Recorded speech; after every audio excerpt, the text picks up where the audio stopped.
There we go. We are live.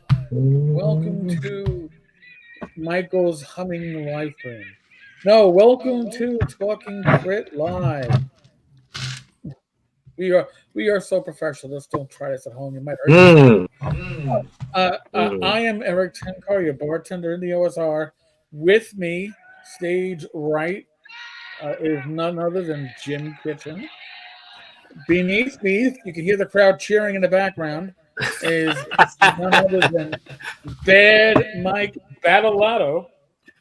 I'm being sponsored by large, giant bottle of comically large bottle of whiskey. Excellent. No brands needed. It's just a comically big bottle. No brands needed. And adjacent to Mike is Matt De Micco. Or is it De Micco? I should have asked you before the show. No, it's De Micco. You got it. Excellent. I'm a New Yorker. We mispronounce pretty much every word there is. So usually we just beg forgiveness afterwards. So Matt has a Kickstarter for Weird Frontiers. He has what do they call that thing? A zero level funnel. There you go, the funnel. So people either love funnels or hate them. We are fans. We are Weird Frontiers fans here. You're on friendly territory. Yes.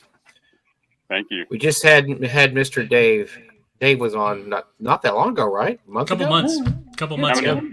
How many cats did he bring?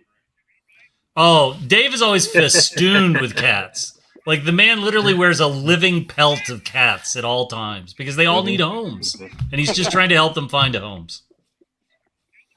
So, God. Well, in any case, Matt, welcome. And folks, you can tell from my background, I am not at home, so I have technical difficulties just because my hotspot screwed up at some point. Yes. Well, it's going to be North Texas all over again. Are you the Poconos? You're the Poconos. I'm in the Poconos. You're the Poconos. Okay. We had a storm come through on Monday night that lasted about 15 minutes. And I was like, wow, that seemed pretty big. And then the next morning, I look out the window and I'm like, hey, half a tree came down in my backyard. Awesome. Ooh. And the chainsaw is back in New York. Always nice. Better. I found out that I still have muscles with the hacksaw and pruning shears, but I'd rather not do that again. But be that as it may. Again, Matt, welcome. We're gonna actually I should probably bring up your Kickstarter. By the way, yes, Matt, Kickstarter. Yeah, Matt is down with you're in Alabama with your son's so my son plays travel baseball where there's a big perfect game tournament in Alabama, and so I am broadcasting from the baseball field. So you'll hear some cheering in the background, but I got you a nice background here to look at. Well, we appreciate you taking the time to talk about the Kickstarter, Matt. This should be great. Thanks for having me on. Mm-hmm. I think it's safe to say for all three of us that you know you're not going to find three people who love Weird Frontiers and what Weird Frontiers has become. You're like I said, you're in friendly territory. We always start, whenever we talk about Kickstarters, I always like to ask, what's your elevator pitch for the Kickstarter? What's your 30-second pitch to whet somebody's interest and get them to jump on board? So what if people need to know about Massacre Grounds? So Massacre Grounds it takes place in Arizona. I live there. So it takes place in the Superstition Mountains, which is a big historical place in Arizona. I've spent my childhood riding horses, camping, kind of hanging out there. So there's a lot of stories that based out of the Superstition Wilderness and the Superstition Mountains around mining and kind of ghost stories and different massacres, a lot of the Massacre Grounds. But I took all those and made it into not only a zero-level funnel, but also a setting so other judges can take it and build on it and write their own adventures. Well, that's really cool. That's really cool.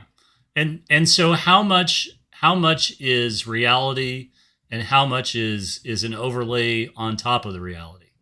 Like, is it a 60-40 split or?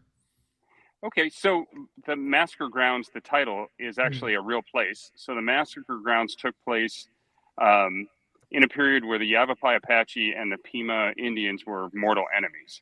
So the debunked history originally they said white settlers were massacred there, and that isn't true. I think the debunk history has proved out that it's been the Pima children and women were picking cactus fruit, and the Yavapai Apaches found that their men were, the Pima Indian men were over several ridges, so they rode in and slaughtered them. For many years, the bones kind of sat out there, and it almost became kind of a tourist attraction.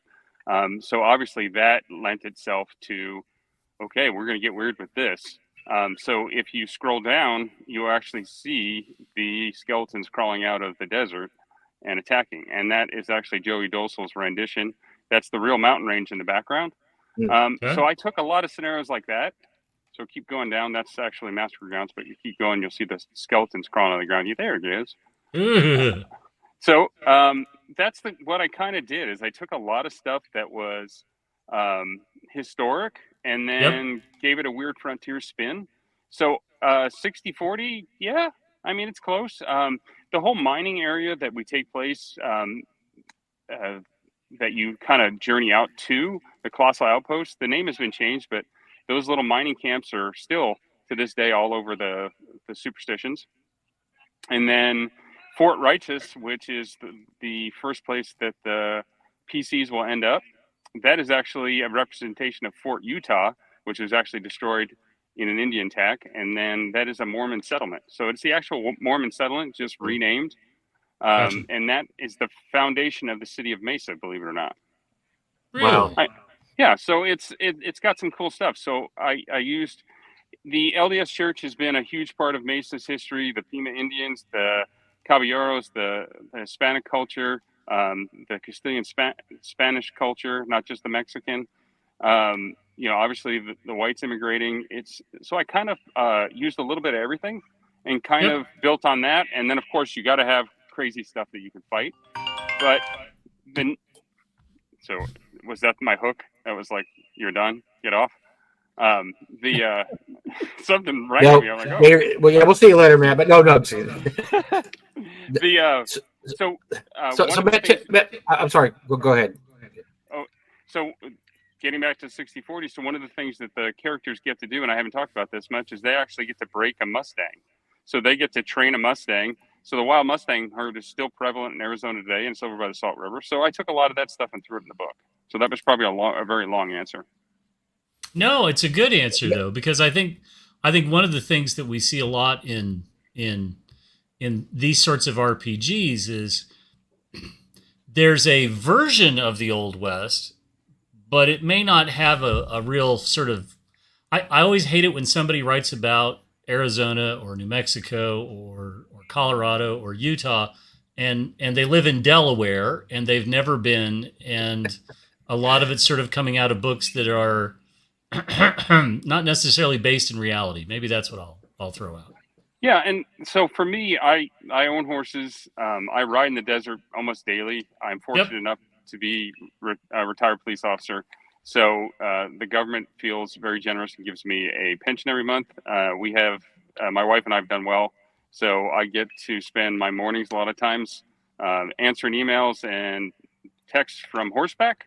And I go out and ride through the desert still to this day, and I enjoy it. So it's still a big hobby. So really, Matt, what you're saying is you're sort of living the G.I. Joe Adventure Team lifestyle, and you're just rubbing it in. This is pretty good. I like that. Yes, I didn't want to.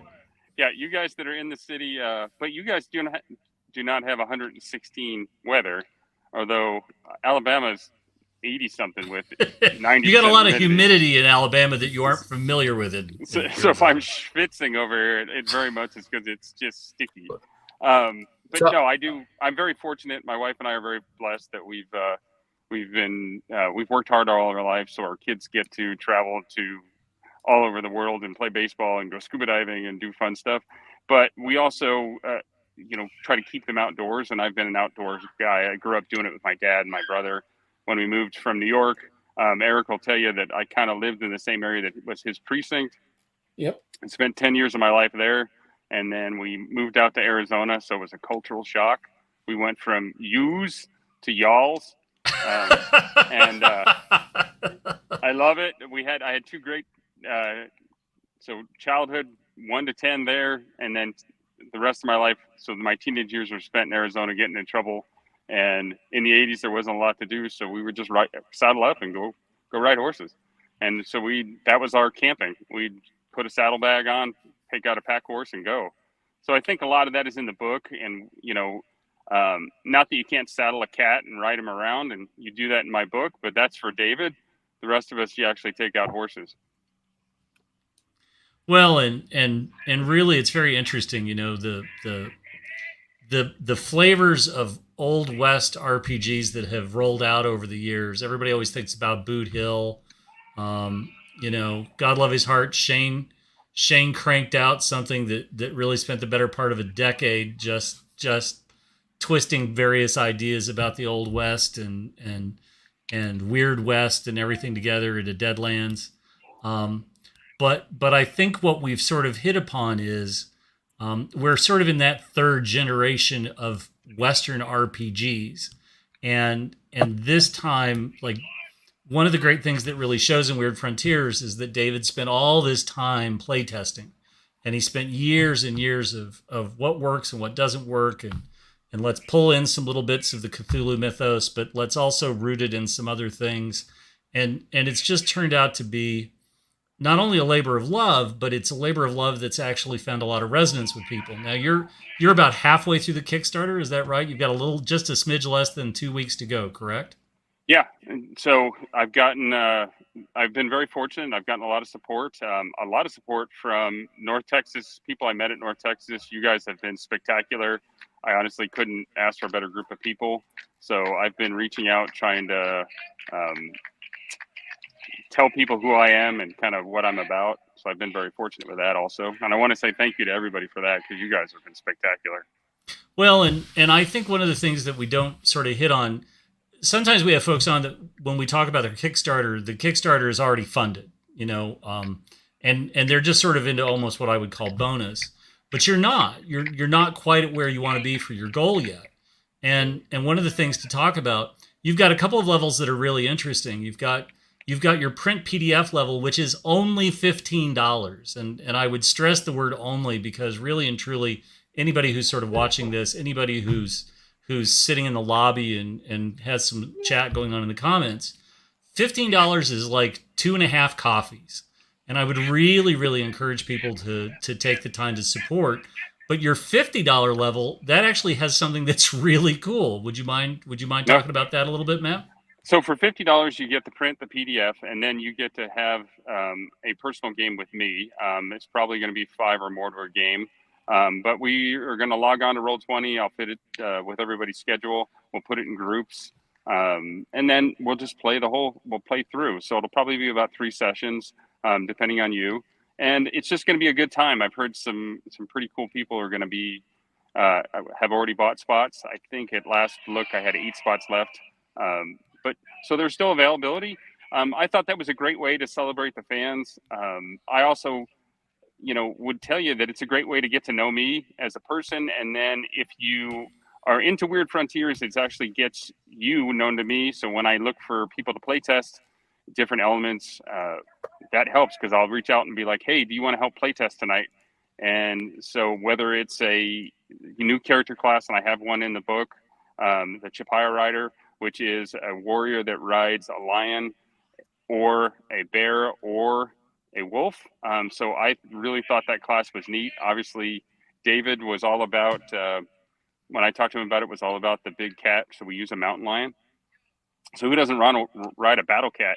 I mean, I think everybody that watched He-Man does. So I personally wanted to ride a bear. I thought Grizzly Adams was the show when I was a kid. It's true. It's true. It's Gentle Ben. Yeah. I don't want to ride Gentle Ben. I'm afraid Gentle Ben will ride me. Yeah, and then, I threw a dog in there because I'm a dog lover, and, there are some wolf fans out there, so we had to have a little diversity.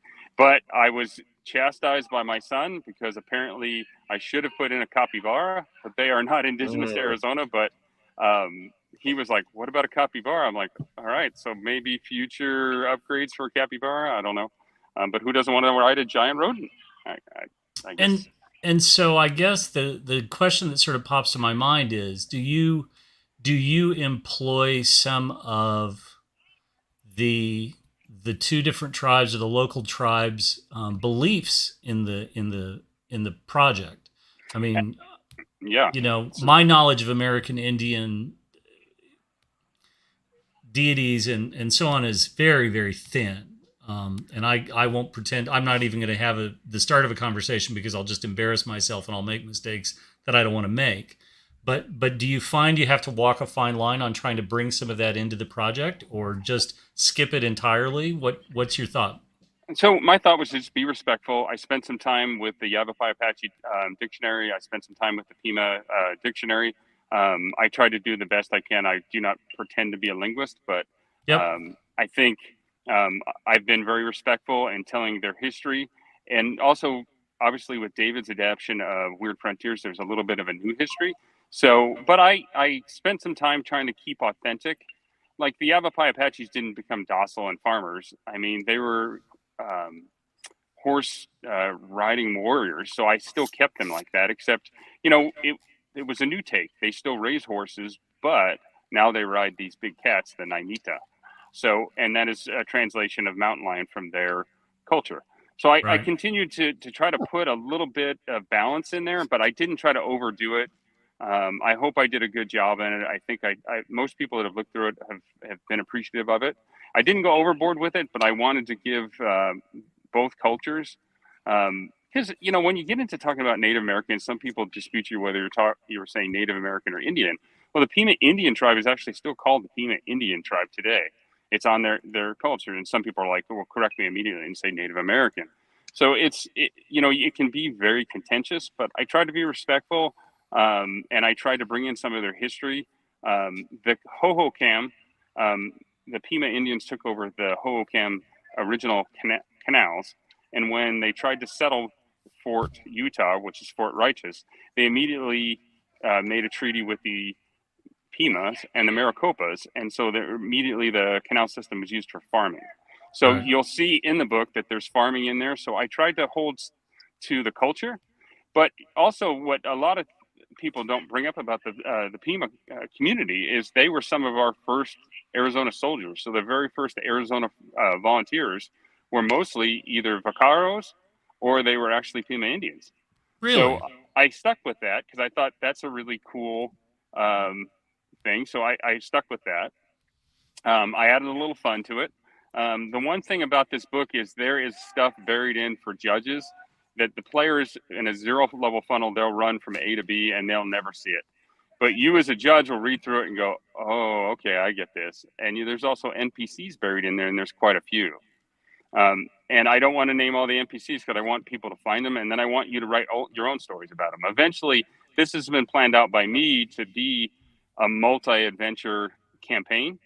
Yep. And I don't want to sound like I'm putting the cart before the horse, but I just decided this is what I wanted to do. It's a 50-page book. So there's a bestiary, there's a new player class. There is plenty of little side quests and little Yep. Easter eggs to find in there that have really nothing to do with solving the ultimate mystery of the Massacre Grounds. But it's sure a good time if you go wandering. And also it's there put for, I think when I grew up, Keep on the Borderlands. Yep. You originally looked at that module and you were like, okay, I'm going to take this and I'm going to write this and I'm going to go and I'm going to make this. And you turned it into your own. And I really wanted Massacre Grounds to be something like that because that's what I enjoy most. So there's also 20 pieces of original art. All the NPCs are statted and there's a picture of all the NPCs in it.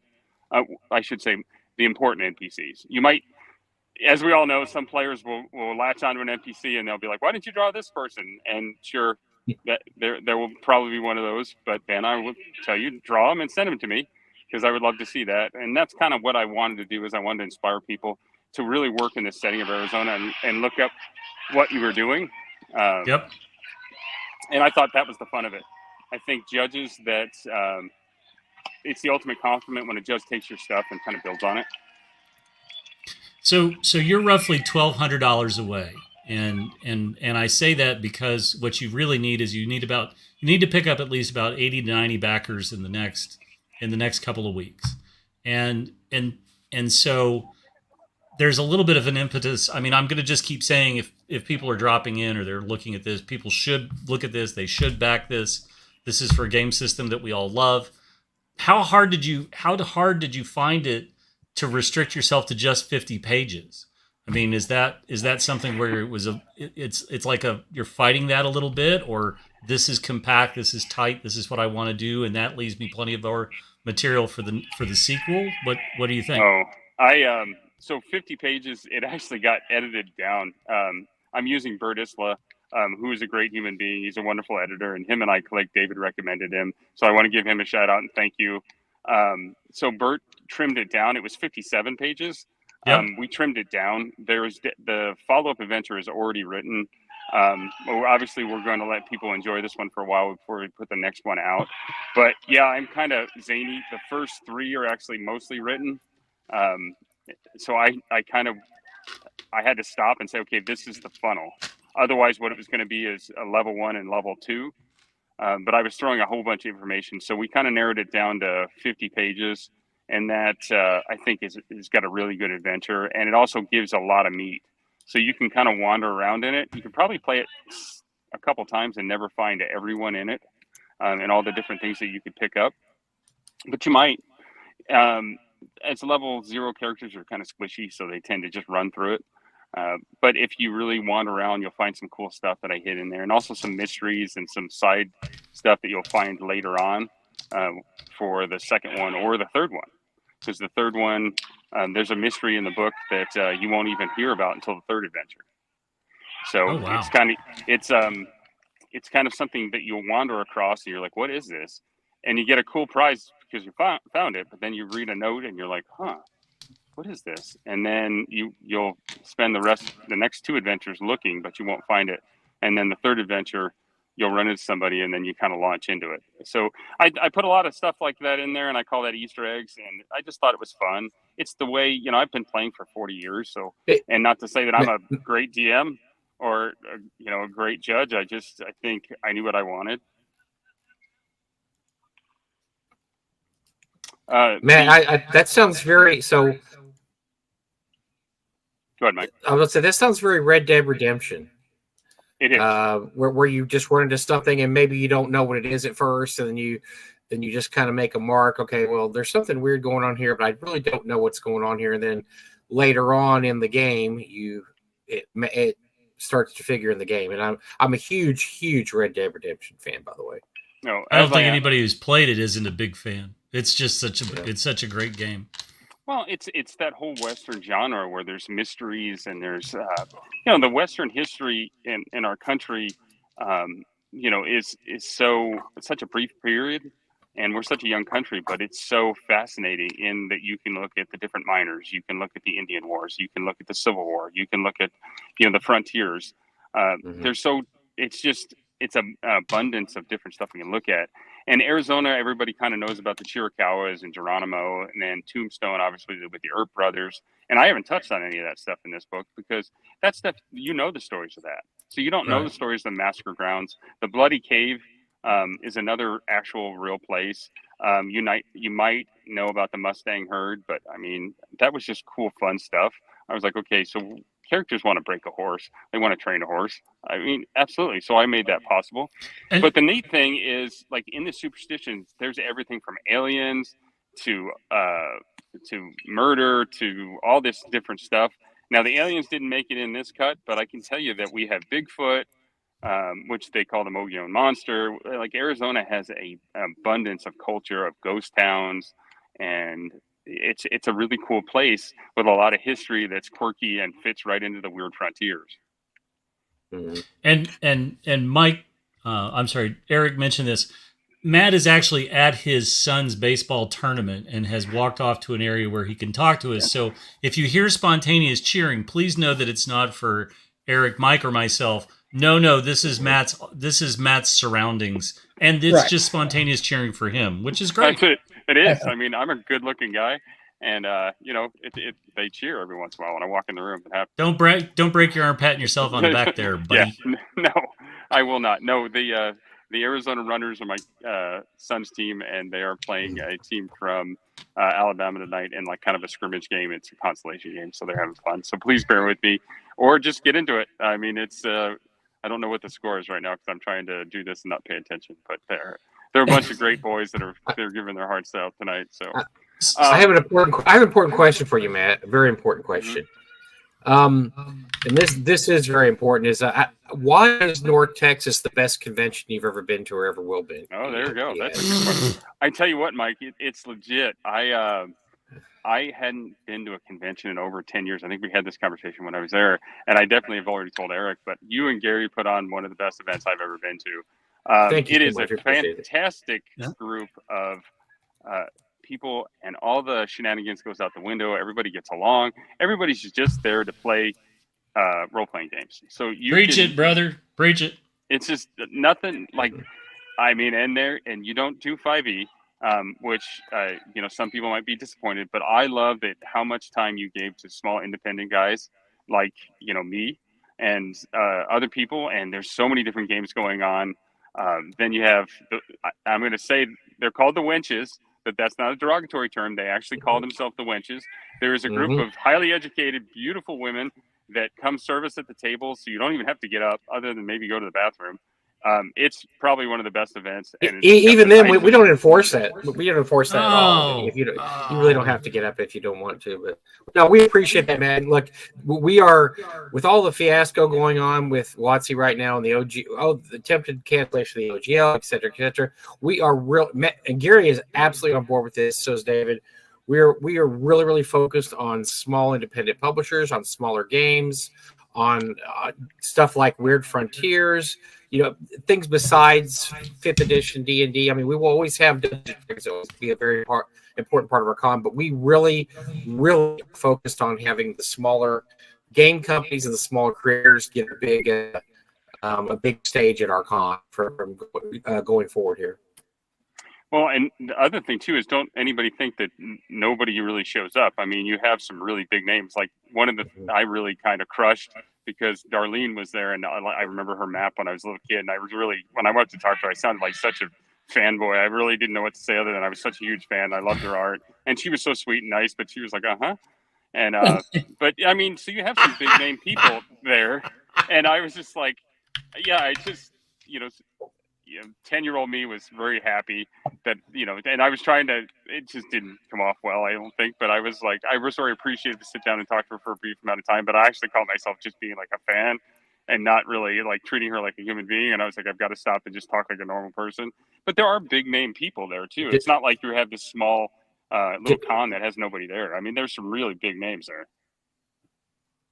Dude, I had a massive crush on Darlene growing up, and one of my high points is when Jim and I had a long talk with her last year, and she kissed us both on the cheek when she left. I was like, "Oh, Matt, you should have seen it, because Mike just swooned. Like he was done. He should have smoked his cigarette. He was done. It was awesome. She's a sweetheart. And look, most of the guests we have are just absolutely, they're great people. And that's why we pick our guests based on people we like to hang around with. We're not one of those cons like, well, we got to have guest X because he's this guy. We got to have guest Y. No, we get people that we want to hang out at the con with, and that, maybe they like a drinky poo or two, and maybe they like to, listen to Jim or Eric and I pontificate for hours upon end of their ear, and they might smile and nod because they don't know how to get up and leave us, rather than just talk to us. Not politely. No. So yeah, we're very picky about who we have as special guests, and we've got a pretty good group, I think, the last few years. We've had some really, really great people there. But you made me a believer. I think we said it before, the decent people to peckerhead ratio is in exactly the right direction. I just can't say it enough. Matt, I wanted to ask you, when did you first talk to David Beatty? When did you first talk to David Beatty and say, I got an idea? Can I play in your sandbox? I reached out. I was watching wow, my brain is not working. So I watched the YouTube videos for DCC and how to produce, and I cannot think of the name of it right now. It's just Raw Rules is written, and I can't think of the other name, and I've said it over and over again, but we'll just jump from there. So anyway, after I had gotten permission from them. I had been in contact with Greg Gillespie, and Greg was like, "You got to contact David, and you will get along." He told me he was a firefighter, and I'm obviously a police officer, so this will work. So I reached out to him in an email, and he probably got back to me within 5 minutes. I mean, David is a wonderful human being, and he was just like, "Yeah, sounds cool." And I was like, "Okay, so we're good?" He's like, "Yeah, we're good." And then I was like, "Well, I want to write this other class," and he's like, "I already said we're good." And I go, "The other class has a cat in it." He's like, "Okay, so I'm totally in. Yes, now leave me alone." And he's. And then, we've obviously become friends since then, but he's a wonderful human being. So I reached out. This is, so full disclosure, I wrote a baseball RPG, which is at the editor right now, but baseball and RPG, it's not going to probably dethrone 5e anytime soon. Although if Hasbro keeps going the way they are, maybe it will. And that won't be a good thing. But baseball, would be a niche RPG. So Greg Gillespie, who I consider a dear friend, is a very honest and blunt person. When you ask him for a question, you will get an answer. He is almost brutal in his honesty, which is good. I love him for it. So I said, "Well, I've got this RPG. I've written it. What do you think?" He's like, "That is not going to be a big seller, and nobody knows you at all. So you need to get your name out there." And so we started talking a little bit, and then he brought up David, So I went from conception to fully written in a couple of months, and then off to the editor, waiting on art, and then to publishing and getting Kickstarter going within 6 months. So I'm kind of a spaz when I kind of dig into something. It's just kind of like my cowboy. I just grab the steer by the horns and wrestle it to the ground. So when you're first time writer at 51, I didn't know what the heck I was doing, but I was kind of like a little kid with scissors. I was running around having a great time. I knew it was probably not going to end well, but who cares? I'm having good fun. And so then David recommended some good people. Greg recommended some good people. Originally, I was going to actually have it for sale at North Texas. I was going to kind of go around, press the flesh with people, say hi, introduce myself, sign it. When that didn't happen because I goofed up on my layup, Bert wrote in on his stallion. He showed me how to do the layout correctly. And then it was sent to the printer again, but it wasn't in time for North Texas. So a bunch of people that know more than me about publishing said you need to go through the Kickstarter. So there's a whole bunch of other stretch goals in there for the Kickstarter. Right. So I just this whole concept has kind of wasn't originally what I started out to do, but when I started writing, it just really flowed. And like I said, I wrote 3 books, but I'm publishing 1 right now, and 2 are waiting in the wings. It's funny. Funny story is I actually wrote an RPG, which I've been trying to get a hold of Mike about because I heard Mike's kind of a sports guy with RPGs, but I haven't been able to confirm that. Oh, he's tilting his head. Or he's frozen. I'm not sure which. Mm-hmm. Eric, I sent you a picture. I sent you my favorite picture of David. We'll bring it up in a minute. Oh, yes. I was just smiling. Yes. So David Beatty has got the life for his man who surrounds himself with so many cats. He's got this charmed life. And I had been talking with David before he went to go see Rammstein on their last tour. And I can't tell you what it's like. Like, he's like, they messed up our hotel reservation, but we got a room and da-da-da-da. It was just this nightmare and so on and so forth. And then the next morning he sends me a picture. And I want to share the picture. Eric, can you bring the picture up? Matt, have you seen this picture? Hold on. I am getting. He's working. Matt, do you know the picture I'm talking about? No, I'm kind of anxiously waiting here. So this is David at the airport the next morning, getting ready to fly back home to his pelt of cats, his home of cats, right? And this is the guy he bumps into at the airport. The lead singer for Rammstein. Nice. And you can't make this up, right? Like, he's only the nicest guy in the world, and he's the guy that bumps into the lead singer. And he got the picture, and like the guy was like, "There you go." But David Beatty gets his picture. That's just great. I love that picture. And it's such a David Beatty picture, right? Like, I'm just here and I'm just having a great time and I'm feeling good. So that's it. I just have to share that. So I just love that. So what do you like the most about Weird Frontiers and what you can do with it? What's the part about it that made it so easy for you to play in? Okay, so Weird Frontiers, a lot of people have asked me the question, why not Savage Land? Why not Deadlands? Why not Call of Cthulhu? I would tell you that they're all great games. I don't have an issue with any of them. What I liked is kind of the gonzo effect in combat of Weird Frontiers. When you roll big, it's really big. When you roll bad, it's really bad.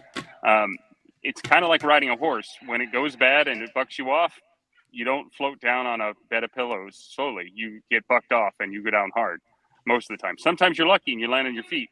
So I thought that really sold me on the Weird Frontiers, because DCC's system of, charts and rolls, like, okay, you can do this, but if you roll big, it's like, oh, wait a minute, this and this happened.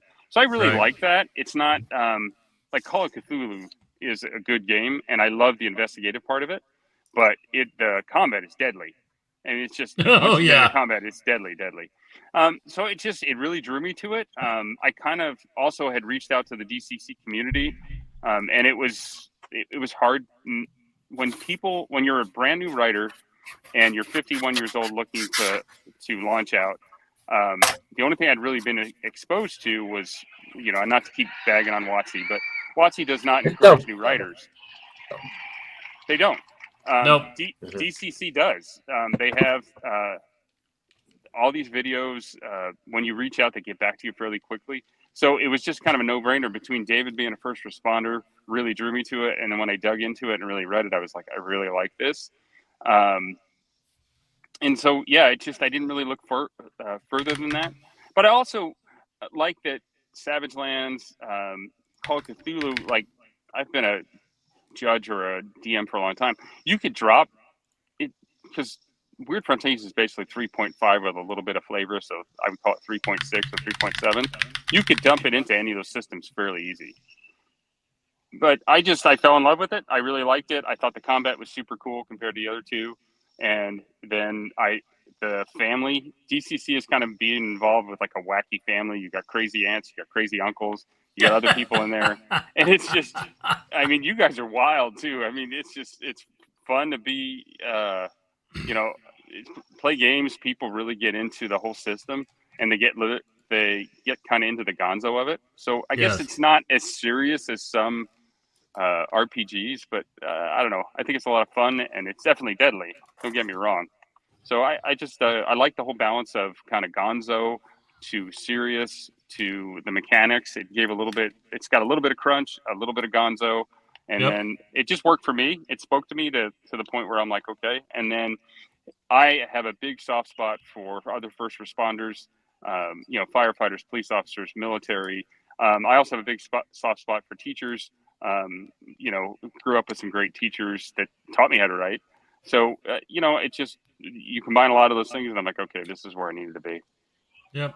Well, and so folks who are sort of hopping on here or whatnot, I'm going to beat this bell. You can see the numbers in front of you. We've got 13 days to go. Matt's sitting he's about $1,200 short. We really want to see him get over the bill. Matt, have you posted to the DCC RPG Rocks Facebook group yet? Yes. So, okay. And Goodman is back to project. They've been spectacular about it, but don't let 3,500 stop you. We've got some cool stretch goals, and if you don't mind, I'll talk about them. Please talk about them. So my stretch goals, if you guys can get me there, we've got the VTT is already built. So the VTT assets are the maps, the tokens. So Bert Isla is playing, I'm going to mess this up. Is it Steam, Steel, and Murder? Has been playtesting online, and you can actually see the VTT assets in his podcast or his YouTube channel.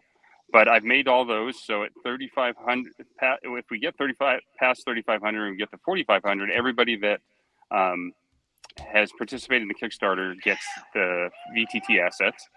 And then if we get to 5,000, the people that have paid for the print copy, so please do, you get an annotated version. The annotated version is basically an unedited version. You get all my notes, who these people are in my life. I grew up around a bunch of crazy cowboy, and I am unapologetically myself. I don't try to be anybody else. I was a cop for a long time, and I had a very fun childhood, and it wasn't necessarily always PG. So I basically talk about it in the written version that has annotation on what happened. I am not going to sell sell that as a PDF. I am also not going to publish it. I told Eric and Mike, I don't know if you've already gotten back to you, but I'm going to order one extra copy, and that's going to you guys to auction off. So you guys hopefully will be able to make a few bucks off that. But that's the only other copy that's going out. But I would encourage them. I'm not sending that on a PDF form because I don't want people cutting and pasting and telling my dirty, dark secrets, around the internet on that. But I think it's a good time. You're going to laugh. You also are kind of understand where a lot of this stuff comes from. So if you can get me to $5,000, that is already written. And you're not getting it unless I can get to the 5K. Hopefully I can get to that mark. I'd be very grateful if we get to the 3,500, but I'd love to show you that annotated version. And of course, I've already told Eric this, and obviously Mike, I just told you, but that was my intention all the time, is to give you a copy, so you guys can auction off because for those of you that don't know, North Texas auctions off the stuff, and everything goes back into running North Texas. Absolutely. It's a great thing. I watched it. It's hysterical. If you get to the midnight auction, I don't think I've ever seen anything like that. So that was a blast, and so that. So we will. It's an experience. I knew Jim had never come to the con until a few years ago, but I knew he was going to come back forever after his first midnight auction, because he bought in hook, line, and sinker 100% after that. He was in, man. He was in like flame. Yeah, enough said. Yeah, we'll leave it at that. But it is a good time, and the proceeds are well accounted for, and they go right back into the everything we do, all the side auctions, the live auctions, the midnight auction, 100% goes back right back to the con. The only thing is, a live auction, we do some commission items, and we do take a 20% commission, which seems like a lot, but that's standard in a lot of places, unless you're just doing something really kick ass like Alex does at Game Hole, where he can afford to give it to a really nice charity every year. He does a great job. But we're unfortunately, our charity has to be ourselves, because we're very low budget. We break even every year. Let's put it that way. We break even, and we've done really well the last few years, but we're still at the break even point, basically. So we appreciate all donations like that, Matt. Really, I mean, it's awesome. Well, you're welcome. I'm happy to do it. Like I said, guys, please get me there. I would love to. You've gotten a couple backers while we've been talking. Ty Beard backed you. There's somebody. I mean, you're doing okay. There's I think. Ty, yes. I'm trying to get a hold of you about a football RPG. Please answer my message. Whoa, Ty Beard not returning phone calls. What's up with that? No, you know what? I think people. Sat and talked to Ty for a long time. You can't help but talk to him for a long time when you sit and talk to Ty. He does have a way about him, but had a wonderful evening. He probably honestly forgot who I was. There's so many people at North Texas that we all sat around talking for a long time. So and unfortunately, I didn't want to track him down, get his phone number, and stalk him like the $2. Please do so. Yeah, come on, it's Ty. So it's part for the course, man. It's good. Yeah. Ty wants to know, how are you trying to contact him? Messenger. Oh, okay. There you go. Tell him to check his Messenger account. That involves computers and stuff. He might not be able to help you out there. Yeah, you're hooped. If you're asking Ty to do something electronic, it's not going to work. Okay. We'll go to my Kickstarter, Ty, and my email is on there. Then can you? There you go, Ty. Reach out to him through the Kickstarter, and then connect. Do it with Ty's such a Luddite that, God love his heart, his cell phone actually has a rotary dial. It's really amazing. It's just the best. His cell phone plugs into the wall and it has a rotary dial. He plugs it into the wall and it just,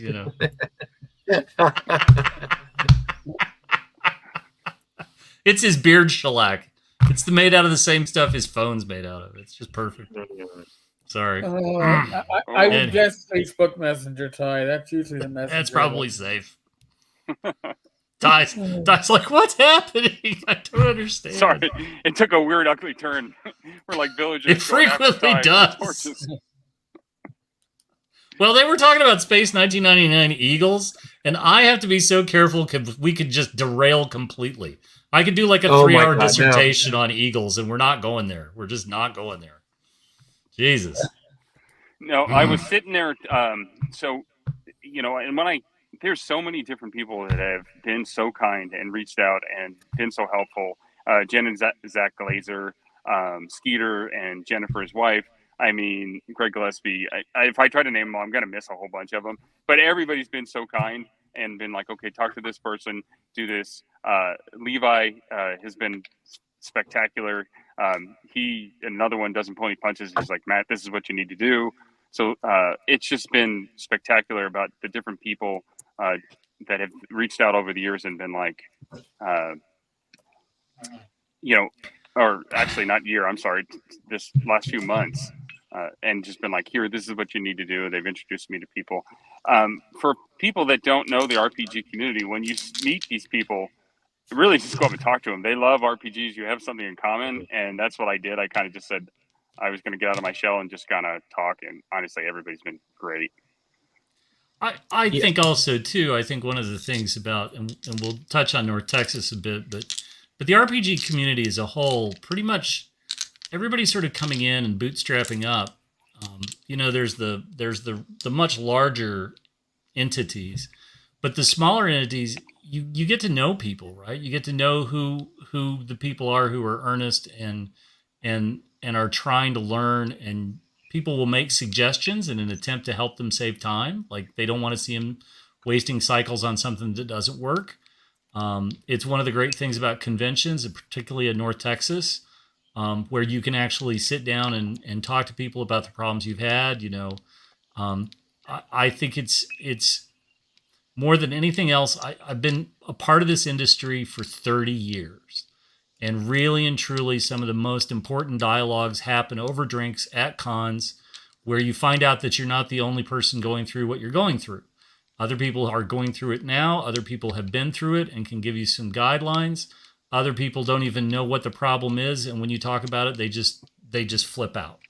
And I think it's like experience in what you were doing, right? You were a police officer, and you go into the job thinking it's going to be one thing, and then it turns into something completely different. And by the end of your career, when you look back, it's nothing like what you imagined it was going to be. I have a son, and I have always told my son, I said, there's two types of people in this world. There's the people that run from danger, and there's the people that run towards danger. And you have to be the latter. You can't be the former. And he gets that, right? Like he gets that. But it's very hard to instill that. It's very hard to ingrain that. And it's very hard to sort of understand the parameters that go along with that. So, I think this industry is very, very I'd like to say something real quick. One of the things that I know Doug talked to, one of the things that Doug used to mention to me quite often was he really wanted North Texas to be one of the reasons we capped at 500 is we want that small, intimate touch to the con. And Doug really wanted to be the con to be one where professionals got together and made deals or talked to each other or basically mentored other people. And I think it's turned into that, which is great because you go to North Texas, you are, and then once you get involved in what's going on there, you are part of a gigantic support system. And I think that would have been really important to Doug because Doug, he actually mentioned that several times. He was very proud of the fact that people would do deals at the con, would think of creative endeavors, would team up with other creators to do stuff. That was really kind of his dream for keeping the con small and intimate. I think he's done a really good job with it. Like Luau Lu was another person I met there. He's a great human being. He was so kind. He's like, he actually, when you do a Kickstarter, you don't, unless, you've done several of them, you really don't know a lot of what you're doing. You have to ask around and ask for help. And then it's so funny because Lou was like, hey, Matt, there's a mistake. And I'm like, what? And I'm like, there's no way. We went over it. He's like, look at your art. There was a code in my art. There's like number code in my art. And I'm like, what? And he's like, yeah, look at it. So of course, once I look at it, that's all I can see. But I'm like, at this point, the art's up. He's like, just send it to me and I'll fix it. And he's like, I'm not going to charge you nothing. Just send it to me real quick. And like, he did it on the spot and fixed it. But it was so funny, but I barely know Lou, and he didn't care. He's like, no, you don't want that. Everybody's going to see that. That's not going to look good. Just send it to me real quick. I'll do it. But that's kind of the people that you're dealing with there. It's one big happy family. And we, RPG takes a big black eye because everybody thinks, oh, we're going to argue about what color orcs you are, or what, they hear. We do. Little from column A, little from column B. But, at the end of the day, the community is sound. Everybody has opinions. They argue. They go back and forth. But it's a good community. It's very accepting for everybody. I mean, Stephen, I'm going to butcher his last name, Surratt. Chenault? No, not Chenault. That's Okay. Castle Crusader. So Stefan, not Stephen. Stefan. So I met him at Stefan McCordy? Surratt. Okay. I think his last name. Some guy. He just had he just had a successful Kickstarter for a Weird Frontiers, and it is Big Trouble. Yeah. And it's the Kung Fu one. Yeah. I am sorry. Yep. I am out in the heat, and you can see I'm just dripping wet right now, so my brain is starting to get pickled. Stefan Surratt. Yeah, I know you're That's right. right. Surratt. Yeah. But so even he's reached out and he's been wonderful about stuff. And like in other industries, you're a competitor. In this industry, everybody's like, no, I want to help you. And so it's been spectacular. I just can't say enough about it. You guys flip past it, but can you scroll down and show my little rattlesnake choya? Oh, yeah. Hold on a second. I know what you're talking about. So nice. So Joey Dosel is the main artist on the book. Henry Martinez did a wonderful job on the cover. Carlos Castillo did the art above that, which is Roscoe. But this little piece is part of my bestiary. So I took kind of the Arizona desert and made some unique flavors in the bestiary. So that is basically based off a jumping cactus called a jumping cholla. And the baseball players are cheering in the background to get each other riled up, and it's funny because I'm saying jumping cholla, and it sounds like they're cheering for the jumping cholla. That's okay. They can. We'll just go with it. All right with that. We're excited about the jumping cholla. So cholla in the Arizona desert, they got the kind of the mythology about them is they'll jump on you like the big balls, and they're either called a teddy bear cholla or a chain cholla, and if you get anywhere near them and brush up against the microscopic thorns on them will actually hook onto you. Once they hook onto you, it's a holy mess. And if you grab it, it just gets in your hand, and then it gets just more and more, and it's worse. When animals get into them, it tears them up. So I thought, okay, let's go with that. And so instead of just the thorns, I said, well, let's just make it a rattlesnake. And that was Joey and I having a conversation. We were working. That's what I told my wife. We're working hard. And so we went back and forth, and I was just like, this is kind of what I want. He gave me that picture within probably an hour or two, the sketch of it. And I was like, yep, that's perfect. I did the chain cholla, and that will be in the follow-up adventure where the cactus actually has chains that kind of launch at you like Indiana Jones' whip, and they drag you back to its mouth, and they eat you. This one will just bite you and poison you or give you venom, so it's not as bad. Only. But that's kind of the things you can expect. There's some, javelina is a big giant desert rodent. It looks like a pig, but it's actually a giant desert rodent. Those are statted in there. Coyotes, scorpions, other things that are, that live in the Arizona desert. But I did a couple of beasts in there that are just kind of fun. And then Carlos Castillo, if you scroll, I think it was up, not down on this one. He did Roscoe, and that's my main villain. So that was the big, there you go. So that's my main villain right there. You will get to fight him. But every main villain has a soft side, and he has a lovable pet, and that's Eunice, his crow. So it's, but he's part necromancer, part hermit, miner, and all bad guy. He raises all beard. That's great beard. He jealous. He He's been living by himself in the mountains for a long time, and he doesn't like people. And he has been collecting the dead, and that's how he's been feeding himself. So he's lost all of his humanity, and it's pretty dark. Eric can tell you, as a police officer, you get to see some dark stuff. So he's a combination of dark. Little Jeffrey Dahmer in there. So I had a little fun with him, but he does love his crow. So it's okay. Sweet. As one does. So Carlos Castillo is a wonderfully talented artist out of Brazil. He's done work, I think, quite a few different books, but he did a great job. I think he just I gave him the whole scene, and he did a wonderful job. In the video, and I know we can't play the video and be live, but in the video, there's many more of the pieces of artwork in the video. You also hear me talking in the video also, if you're not already sick of that. But I tell you to watch the video because it compares kind of real. This is that 60-40 thing. It compares the real to the Weird Frontiers version. And I kind of did side-by-sides in them. So you get to see a little bit of, okay, so Matt is kind of basing this off this. The mining culture in Arizona is still going today. But it was the Superstition Mountains were like just prevalent with mining throughout the 1800s. The only thing that slowed down that was the Yavapai Apache, who basically controlled the area and didn't want settlers in it. Arizona didn't become a state until 1912 because we were kind of rough and ready and wild. So we didn't get statehood until 1912. So, and that was one of the reasons is like this was untamed land. So I think there's some really good stories in there. I hope to tell a bunch of them, but I think I've hit on a couple of them in there and I think you'll enjoy it. I backed it. I don't even play Weird Frontiers. I just backed it because it just sounds way too cool. We're getting there. That's excellent. It's obviously we were talking about this before the show. Wild West has been a passion, whether it's the old guns, the horses, the tack and saddles. It's really something that I used to love to get dressed up and do competition cowboy shooting. So it's just been part of my life. And I was blessed to have a bunch of older gentlemen that were mentors to me. That were when we moved to New York. We moved from New York to Arizona when I was 10.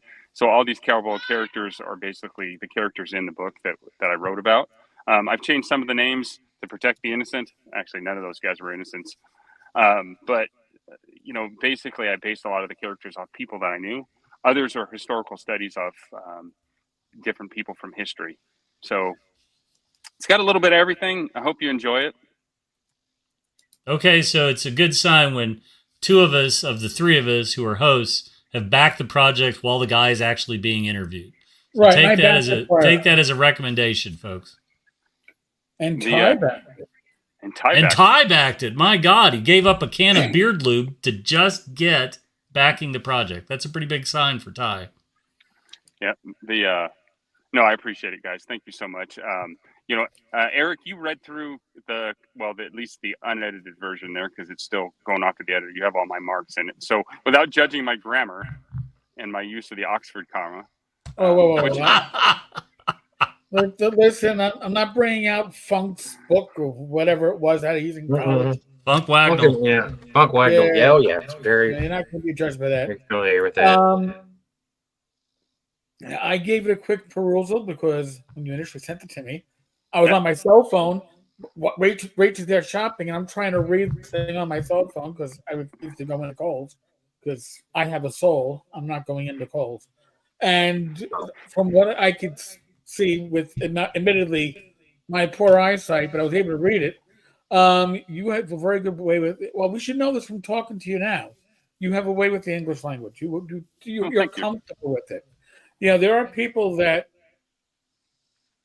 publish and write that are not comfortable with the language. I'm not saying that they're bad with it, but they just don't have that comfort. Maybe being a cop and I love being attacked, right? I know I'm from Kentucky. I know English is a second language. You don't have to be a shit about it, Eric. Hey, I'm in New York. Christ. I don't know we actually speak. God. I'm from Texas. We're all three of us have our issues. Okay, we all three have our. I have never once used the phrase "youans" ever. God. It's y'all. Well, now you have. Yeah. No, I didn't use it. I could, but I won't. Let me tell you. So I'll tell you a story. When I was a kid, we spoke very proper English around our house. My mom was from Louisiana, but my dad was from Florida and from New York, and so we spoke regular. I had to make myself say the word y'all because I just didn't. And then look, you froze. You can't even get it all the way out. Because everybody said y'all. I would say you all, and they look at me like, "What the heck?" And I'm like, "Look, I'm born in Red, Texas. I was born in Laredo, and so I forced myself over several years. Now I'm all y'all. I'm all about y'all. Y'all's, y'all. My first full week in the Canadian office in Mississauga, when you're the only American in the Canadian office, the ending amount of shit they gave me was spectacular. And finally, at the end of the week, I said, "Don't make me do it." They're like, "What? You're going to make me do it. Do what?" And I said, "How y'all doing, eh?" And they were like, "Oh, God, don't do that again."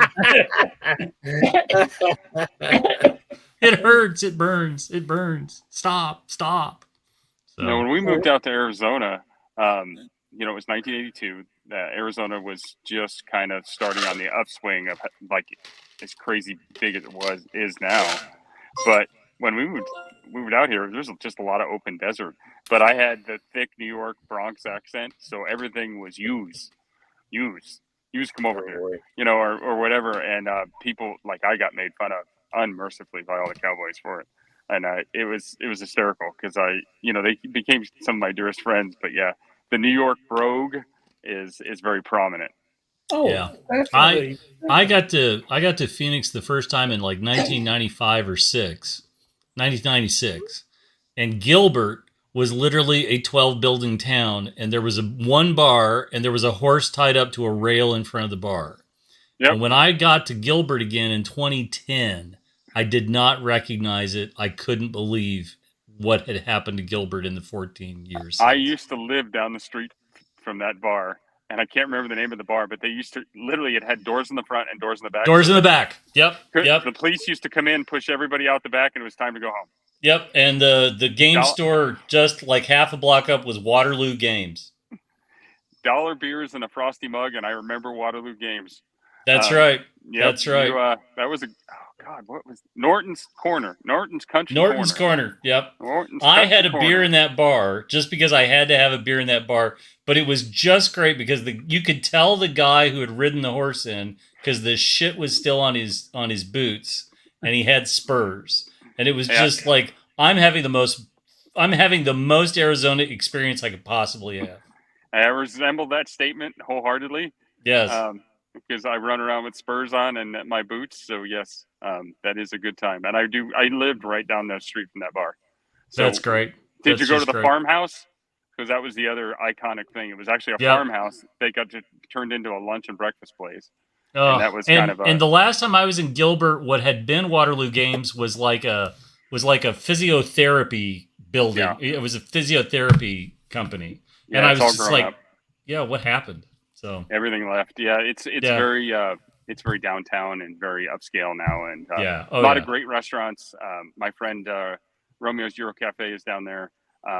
We've known them for years. Romeo is in the book. Romeo passed away right before I started writing the book, so he has a special place in the book. But his restaurant is in downtown. I've known him for 30 plus years. So his wife still runs it, but it is very upscale. So it's a wine and European food restaurant. Absolutely delicious. And if you guys come out for a Phoenix Con, if you come out, I will take you there. I promise. Thank you for having me on. But it's some great food, but that area is matured. It's no longer a cowboy sawdust on the floor. No, place. Not a chance. Yeah. If you want something like that, you're going to have to go about 30 miles out at this point. Yep. The Superstitions is still very much sawdust on the floor. So Apache Junction. And they have some characters out there, and the Wild West is alive. So are the local flavor. It is very alive out there. Lived in Calgary for 5 years, and you get about 15 miles west of Calgary. I'm sorry, you get about 22 kilometers west of Calgary, and you're into pretty much what old Alberta was like. So I understand completely. Yep. Yeah. Haven't got to go to Canada yet. I have a bunch of friends. I didn't realize how many Canadians play RPGs. Wow. Oh yeah. The world's largest game store is in Calgary.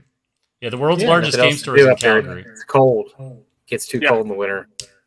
No, my Thursday night game, my regular Thursday night name, which is actually Dragonlance, a homebrew Dragonlance, that I've been working on for years, but will never get published.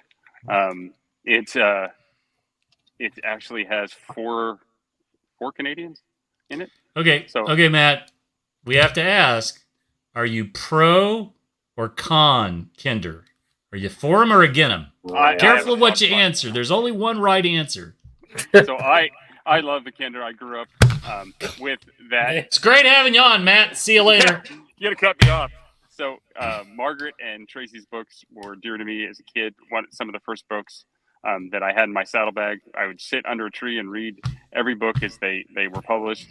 So yeah, Going on Kickstarter, canceling my your order, delete, withdrawal. Yeah, no, I get it. As a piece of fiction, the race is the youthful pain in the ass, but in game, homunculus. In game, it was an excuse for my players to be a bunch of assholes. They never needed an excuse to be a bunch of assholes, but now they're like, I'm just playing my race. I'm like, I'm role playing a Kinder. They're assholes. I'm going to be an asshole even more in your game, Eric. I'm really going to fuck the game up here. Yeah, I can't even, or I'd be here for 2 hours. I just can't. Matt, it was great. No, I'm sorry. So Matt, do you want to stick around for a while? Do you want to go get a glass of water before you faint? How are we doing here? If you guys want me to stick around, I'd be happy to stick around. If you want to get rid of me, I can do that too. Yes. The baseball game. No. You're welcome to chime in because we've got all sorts of stuff to talk about this week. Okay. Yes, we do. Which I don't even know about. No show prep as usual. All right. So I don't. But before we segue, everybody go back Matt's project. We're talking about please. The link is on the bottom of the screen. It's a shortened link. Yes. Games. Yes. Massacre. It rhymes. Well, yes. It's just simple. By the way, what we're seeing on screen right now is the work of Fugly, who is putting together what is going to wrong way. Hold on. Or David Beatty and the lead singer of Rammstein. So this actually is you could use it to fit a can, but it will come with a metal cup on the inside.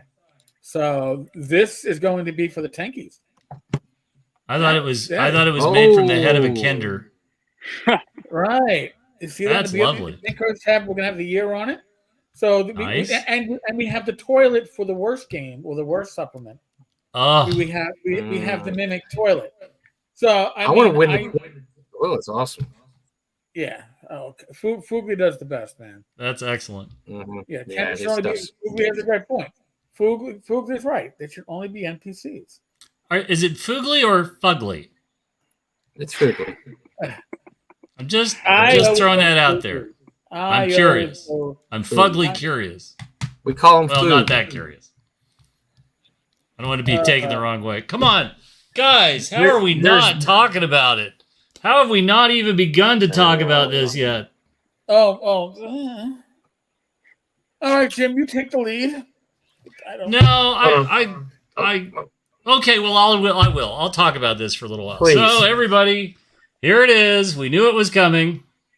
Quests from the Infinite Staircase. It's slick. It's got a weird cover. It is definitely shiny. Hold on. Here we go. Mm-hmm. Yeah, very shiny. The Infinite Staircase spirals in a dreamlike expanse of intellectual property we already own and didn't have to pay any more money for. The book includes the following adventures: Beyond the Crystal Cave, Expedition to the Barrier Peaks, Pharaoh, The Lost Caverns of Sajkanth, The Lost City, and When a Star Falls. Reprint. Right. We have no original ideas anymore. I want to. All right. So why don't you pull me back out? There we go. So a couple of interesting things. I pre-ordered this very stupid early with Amazon. And one of the things that I find very interesting is that Amazon did not deep discount this. I got a piddly refund for the lowest price since I pre-ordered it versus what I normally get back. And I think that's very striking. I think that's something worth noting that, that Amazon does not seem to be playing the deep discount game for new products the way they were for a while. And so I think it'll be interesting to see if the price drops in the next 6 weeks, 8 weeks, the way we saw with something that might rhyme with Spelljammer. So let me talk about, there are certain people who the Lost City is their adventure. There are certain people who Saj Kanth is the bestest thing ever. I'm a Barrier Peaks guy. And I said this last week. I was looking forward to getting this. I was looking forward to see what they did with Barrier Peaks. What I should say about everything that's in this book is that it is a Reader's Digest condensed version of all the things you love. And so what they've tried to do is they've tried to give you a lot of what you got in the original modules, but they have condensed it down so that you've got sort of truncated encounters, and I'll come back to that in a second. One of the things that I think is very interesting is that, particularly reading Barrier Peaks, they've put a new spin on it, and I'll hit on that. I'll hit on that now. So many of you remember the last version of Gamma World. So the last version of Gamma World came in a big box. There were a couple of other boxes. There was some sort of pretense at randomly packaged cards that you would try to complete a collection, and I never could. But one of the most interesting things was that the apocalypse was not various political, ethnic factions or groups killing each other and using weapons of mass destruction. No. It was the CERN collider that caused the breach and caused problems and shenanigans. And so, reading this take on Barrier Peaks, they have introduced what I would call the modern element. There is a player agency. They've tried to give some agency to the players because there's an AI. At one point, they talk about the starship has crashed, but then towards the end of the adventure, they talk about how actually, no, this is just one piece of the starship, that there are other pieces, and the dungeon master can decide if they want to incorporate more or less. Some of you might have played the unofficial expansion of Barrier Peaks that the Warp Guild does at GaryCon and other places. This has nothing in common with that. Nothing whatsoever in common with that. This is the original Barrier Peaks, but instead of the 4 levels, I think it was 4 levels in the original module, and the 2 between decks, there's 3 levels and no between decks. And so one of the most iconic Earl Otis illustrations in Barrier Peaks was the Intellect Devourer that was scampering about loose on one of the tween decks. The Froghemoth, your beloved Froghemoth, is in this. The Mind Flayer is in this. The Vegapygmies are in this. Bill Barsh and Ben Barsh, I wiped them out of Vegapygmies one year when they were still having miniatures, and I bought all the Vegapygmies they had because I thought the sculpts looked really good. But the AI at the center of the adventure is either going to become the foe or friend of the party, depending on how the GM wants to run it, how the DM wants to run it. And it's very interesting because that is the newest thing that they've thrown in. Like, there are some of the encounters that you expect. There is the encounter with the trainers, so the boxer, the wrestler, etc. There's some Githyanki, which sort of surprised me. I was like, okay. And also in what is like an adventure hook throw in is there's actually a member of the spaceship's crew in suspended animation. But because they've been in suspended animation for way too long, they're foggy, they sort of are disconnected, and again, the DM can do whatever they like. The art is not abysmal. I'll say that. It's what we would know in the style of WotC, so let me pull up a couple of things. There is the sheep in wolf's clothing, so let me bring that up. This was one of the most important illustrations in the original. Yep. There we go. Pet the bunny. Let's go pet the bunny, guys. Pet the bunny. Yeah. Piece of advice, don't pet the bunny. No. The maps are color. Sorry, trying to get this centered. Uh-huh. But My favorite part, and I got to give Watsy full credit for this. Look what they left in the map. EGG. Nice. Which was in the original map upside down. Yes, and this is, I turned the book upside down. I turned the book upside down because they left it, and I think credit where credit is due. They did. They left it. Now there are intellect devourers in the game. You don't have to zoom in. So what is Barrier Peaks, right? A lot of people, there's people sort of being shitty in the comments that oh, you got your peanut butter in my chocolate or my chocolate in my peanut. Who cares? It's a great one-off, interesting experience for D&D, and it's one of the classic modules, and it was the first super module where you actually had a separate illustration book. Artifacts. There are interesting artifacts in this hardcover, and there are some interesting monsters that go along with the other adventures. There are things that you want to see in this book that are in this book, and I'll give them credit for that. They didn't shy away from giving you some of the things that you wanted to see. But it's a rehash. Now, Lost City, I could never get into Lost City. All the Jim Holloway art scared me, and I couldn't go near it. Sajkant is a close second up for me for what's in the book. I think all of you should take a look at this. If you're an old school person, if you're an old school TSR person, I think you want to look at this if you have any interest in doing this for 5th edition, or you want to see some of what they've done with it. But I think there's little things that show that the people who worked on this cared about the original product. Now, Mike is starting to shift. He's starting to shake in his chair. Mike, have you had a chance to look at it yet?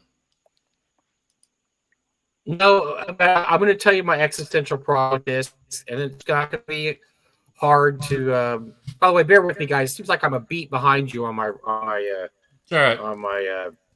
internet here, but my existential problem is the same problem it's been for a while, and Eric has the same problem. Denigrating and insulting, and explain to us why the creators of the game are racist and misogynist and miserable human beings. And we don't want anything to do with these people. They create a great game that we're making money off of. We really want nothing to do with them.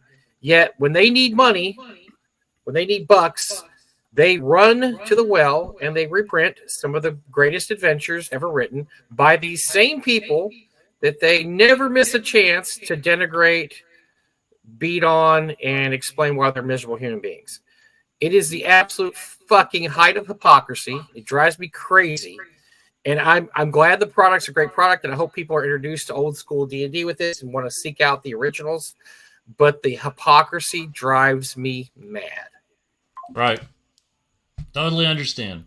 I would not have bought this if they did not have Barrier Peaks. I would not have bought this if it wasn't for Barrier Peaks. And really and truly, by the way, they do actually, for the wolf in sheep's clothing, they do actually have a picture of the monster once the bunny lure has been effective. And I should really share that too. Yeah, that's great. Oh, damn. Yeah. All right. Yeah. You know, where it was 2 black and white illustrations, this is actually 2 color illustrations. Everything's in color. I don't know. I think it's really easy to I don't disagree with anything you said, right? This is how they try to get the old school people back. They've done this before. They'll do it again.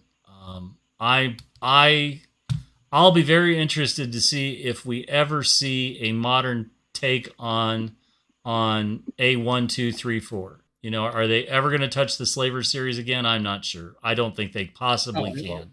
I just think there's too much there. Slavery is verboten to talk about, even as bad guys. We must not talk about slavery ever again. But Dark Sun will never come back, right? But I opened this book with a lot of trepidation around Barrier Peaks. I was like, you're going to really make me angry, and I mean, when I saw the EGG on the map, I was like, okay, like somebody somewhere, you know, that got edited out after Lorraine took over. All the subsequent printings of Barrier Peaks took the EGG out. And so I sort of liked seeing it back. I thought that was actually, somebody somewhere making the map. Okay, and they went back to the original map the way it should have, and that's pretty good.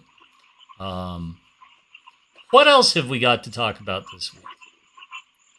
I decided that I wanted to be at now I want to go to Gen Con because Ben Riggs posted his schedule for seminars, and dude, I want to be on the fly on the wall for about 3 of those. He's got some. He is spilling some tea, bro. He has one whole seminar about. So for the last year, he's been talking to ex-WotC employees for a book he's writing, and apparently the details are salacious and juicy and everything you would want to hear, and including are apparently some big names. I have a suspicion. I don't know if Mike Morrell's on the list, but I have a suspicion that there's some big names on there that may or may not be anonymous. And he's going to do a seminar telling some of the stories he's already heard. So I want to hear it. I hope he records it for his YouTube channel. And let me say, so we're 2 weeks away from Gen Con. 2 weeks tomorrow. I'll get to Gen Con early. I'll be at the auction the entire weekend. So you'll see me at the auction on Wednesday, Thursday, Friday, Saturday. I'll be running miniatures. I'll be the lead auctioneer for miniatures on Friday afternoon, miniatures and games workshop, then collectibles on Friday night, charity auction on Saturday night, but I will be directing traffic and doing everything with the auction on Wednesday and Thursday. Let me point out that an award ceremony that has nothing to do with racist labels or excluding people and so on is 2 weeks from tonight, and that's the Diana Jones Awards. This is an industry group. This is industry professionals that are awarding who they want to recognize in the course of the year. The Diana Jones Awards have gone back for, I can't even remember how long. I've been a sponsor for a fair while. So truth be told, I have a very minimal investment that I make every year, but it's all my money goes to a bar tab, and I'm okay with that. The Diana Jones Award is very nice in that it actually recognizes great people for great accomplishments within the industry. Absolutely. They're very smart about their awards. If you don't know the history of the Diana Jones Awards, I would really recommend that you take a look. If you want an award that you can get behind that has nothing to do with excluding anybody, I really, really, really would recommend the Diana Jones Awards to get your attention. I think it's going to be a great year at Gen Con. I think the auction, all of the regular auction staff are going to be there. I'm actually playing in 2 games for the first time ever. I actually went and pre-registered for games, and I got both of the ones I wanted, so I'm very excited about that.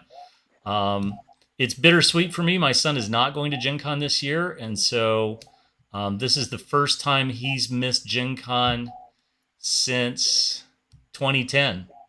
Actually, yeah, 2010.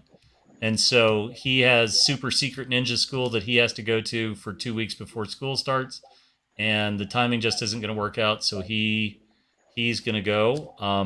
It was great when he was a little kid. We used to do the Battletech simulator pods. They're not there at Gen Con anymore, but all my good friends that I've known for 30 years are there, and most nights you can sort of find me nursing a bourbon and chatting with folks, and it's always a good time. There will not be an auction for gold dragons. I'm sorry. I loved going when I was going.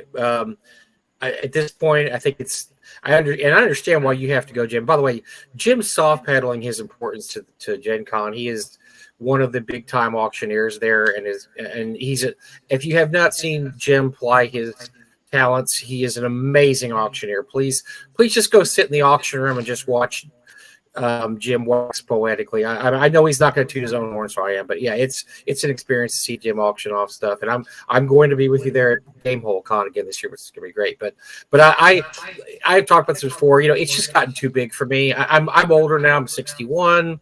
I don't hear as well. My vision ain't great. I don't like crowds. I'm probably done with Gen Con, but I'm glad people still go and have fun there. I just really I hope it doesn't turn into. I think it's already turning to an entertainment con, like the San Diego Comic Con or Dragon Con. I hope it doesn't really get that bad. I hope it No, stays a gaming the con crowds for are as long pretty as it can. terrible, but one of the things I'll say about the auction, because I'm tied so closely to the auction, we moved to a new location last year, and there was a lot of trepidation about how this is going to work out, and it worked out fabulously. It's better air conditioned, more room, more space. The store sold 90% of what was in it over the weekend, 95%. It was just amazing. And so if you are going to be attending Gen Con, the auction, it doesn't cost anything to just sit and watch the shenanigans. The collectibles, we are hand pruning the collectibles through the course of all the stuff that's coming in. Sometimes we find diamonds in the rough. Sometimes we find things that people don't know are collectible, and they end up being some of the top dollar items. Every year, somebody usually films me doing the top 10 before we do the final top 10 of the collectibles at night on Friday night. Somebody usually films it. Last year, we had one of only 3 copies that are known to exist of the TSR annual report that was printed to essentially show to investors. We sold it last year, and it got a ridiculous amount of money. It was very, very sought after. We had a lot of hot and heavy bidders right till the bitter end. Do you have that's the kind of stuff. Now, do you have fist fights with Bill Meinhardt over stuff still? No, I think have you settled this? Well, you don't have fist fights anymore. No, I think Bill and I are not in competition particularly. I think that Bill has a want list. I think we both recognize that sometimes there are things that are going on the cheap. I don't have a job right now, so I can't really just go hog wild in the auction. I think one of the things that I would mention is I'm going to do a plug. One of the people who was an iconic figure at the Gen Con auction forever was Tom Wam. And Tom was somebody who started working at the auction from the very first one and then finally dropped out. Every year, if you look over my shoulder, it's right there. I don't want to pull it out right now. That's the Tom Wam original. Tom used to donate about a dozen of those every year to the auction. And so we would sell those to raise money for the charity. We would auction those off for the charity. And Tom is getting older and has not been able to keep up doing that. This is, I believe, the first year we are actually going into it without an original Tom Wam illustration. And so that's that's sort of a little note. If you wanted to help Tom, Tom Wam Games is where you could go to buy some copies of his things that are in print. He and Dave Conant are putting those back into print. Every one you buy, the money goes to help Tom, and I would make the pitch. I think a lot of us forget who, there's the Gygaxes and the Arnesons and other folks that we all know pretty quickly. But if you love Tom Wam, if you love his games, understand that, the entire time that Gen Con was at Milwaukee, he was a staple in the auctions. He was always at the auction. He was always one of the people who was there. A lot of people associate Frank and Tim with the auction, but Tom was a stalwart. And I don't think he's coming to Gen Con this year. And not having a piece of Tom Wam art in the auction really hurts. It really, really does. And can I say, Jim, and we talk about this all the time, this is why it's very important if you like gaming and like gaming history and respect these guys, go to conventions now. Don't put these conventions off. See these people now. Tell them you enjoy what they do. But believe me, they will love to hear it. They never hear that enough. Yeah. And let me mention something else. You like what they do. Let me mention one other thing real quick. EggCon is coming up. So EggCon is coming up, and that's to recognize Gary's birthday in Lake Geneva. It's put on by Heidi Gygax Garland and her husband Eric. But they're going to have they're raising money for a scholarship fund with their auction, and Frank Minsker is going to be the auctioneer for that. And so I don't know if anybody watching or listening is going to go to EggCon, but if you've been on the fence and you're close and you're thinking about it, you should definitely go. You should bid on things in the auction. Frank has sort of come back out to do this. I think that's great. I think that's amazing. And Frank hasn't auctioned anything for a few years, and I think it would be good of people to support that effort. So I want to make a plug for that as well. Yeah, and, I'll tell you what, I'm gonna tell you right now, I'm gonna try to make EdCon next year. I love Wisconsin in the summer. My wife and I went for the first time in the summer a couple years ago. We go every year for Gamehole Con, and I actually got back to GaryCon again this year for the first time in years. But Wisconsin is beautiful in the summer, and we had a great time a couple years ago. I am going to try to rent it so I get there again next summer for EdCon, because it looks like it's going to be fun. Yeah, I think so. And everybody forgets that Wisconsin state bird in the summer is actually the mosquito, and it's about that big. So you're good. Just stay away from the lake. Just stay away from the lakes. Yeah, it's bad. I'm just saying. You know what, Jim? Let me tell you something. You know what it's not this summer? It's not 8,000 degrees like Texas is last 2 weeks. That's why my wife and I went there 2 years ago to just escape the inescapable heat. Have you been cremated? Nice That's what it's like. Have you been cremated? It was nice. I think we had high the 90s one day in Wisconsin, but it gets cool at night. It doesn't get cool at night in Texas. The problem. It stays about 85, it just gets hotter. Degrees. Yeah, it's miserable. Like the surface of the sun. But yeah, once again, support small con. And the EdCon is a nice small con. I like Heidi and Eric a lot. I talked to him at GaryCon. They're good people, and just support their stuff. And look, you're going to see a lot of creators there that don't make it to a lot of cons. Frank's kind of on the comeback trail, and let me tell you, Frank is a great guy to talk to. He knows a lot of TSR history. He's had a really rough time the last few years. He's going to be at Page, so Eric's going to see him at Page this year. But he's going to be at EdCon also, which is good. I'm glad he's making a comeback here. So the other thing I wanted to talk about that we didn't talk about last week, we didn't get a chance to talk to. So I'm going to have to look, and I'm sorry I didn't have it in my show notes queued up. But Matthew Kodor is going to be sharing some of his D&D original art collection at a convention in Italy next year. So they've begun talking about this, and John Peterson and his wife are going to be the sort of hosts and curators of the event. But my understanding is that there's going to be at least 20 pieces of original D&D art that will be on display at this Italian convention. And so I think this is a good sign that we're seeing progress on some of this actually coming out of the vault for people to have a look at it. I'm hopeful that we will also see a similar effort at Gen Con or something similar in the next year or two. But clearly, hats off to John Peterson and his wife for getting Matthew to crack the vault. And thank you. Yeah, I was going to say this has to be from Matthew Coder's collection. I know that John has been working with Matthew for the last couple of years. This is awesome because for those of us who are collectors, it's been very frustrating the last decade to see Matthew buy up really pretty much every single piece of TSR art out there, and it just goes in a vault. And this is awesome. I'm looking up the. You can finally see some of this stuff, and I'm glad that Matthew and Gateway John to Adventure have done this because it's great. 50 years of art. The Luca Comics and Games exhibits will show the work of the Kodor collection for the first time. Nice. Over 100 I'm glad. 100 original pieces will be shown. So Matthew bought one. Doug had an original easily that Matthew bought when Doug was going through chemo and needed the money, and he paid an extremely way over what we were told it would be worth. Let's put it that way. Right.